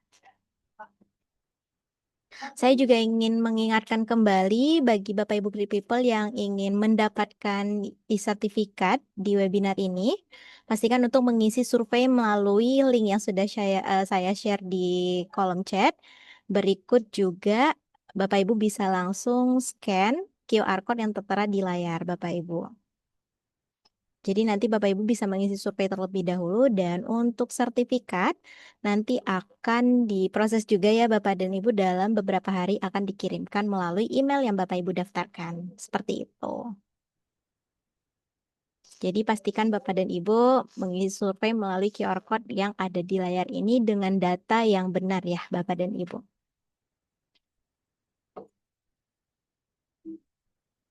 Oke, baik. Saya kasih waktu 1 menit lagi ya Bapak dan Ibu.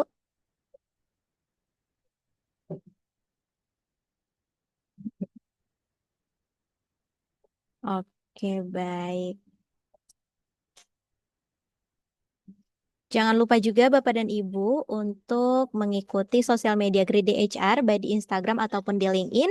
Bisa juga bergabung dengan Grid HR Community di WhatsApp untuk mendapatkan insight seputar HR ataupun update mengenai event dan webinar Grid yang mendatang. Saya juga senang sekali di sini Bapak dan Ibu memberikan feedback yang sangat aktif juga bertanya dan mengikuti materi kita dari awal sampai akhir webinar ini. Nah, bagi Bapak Ibu Great People yang masih memiliki pertanyaan setelah event nanti, bisa langsung menghubungi saya via WhatsApp ke nomor yang tertera di layar Bapak dan Ibu. Nah, dengan demikian berakhir sudah acara webinar Grid Together kita pada siang hari ini, Bapak dan Ibu. Terima kasih kepada Mbak Tutik selaku pemateri kita pada siang hari ini. Dan juga terima kasih kepada tim Relief yang telah berkenan untuk menjadi partner webinar pada siang hari ini. Terima kasih juga kepada Bapak dan Ibu seluruh great people yang hadir dan meluangkan waktunya untuk berpartisipasi pada webinar siang hari ini. Semoga apa yang disampaikan pada hari ini dapat berguna bagi kita semua. Mohon maaf apabila masih banyak kekurangan dalam webinar ini. Akhir kata, saya Lala beserta seluruh tim yang bertugas pamit undur diri. Sampai jumpa di Grid Together selanjutnya. Selamat sore dan have a great day Bapak dan Ibu semua.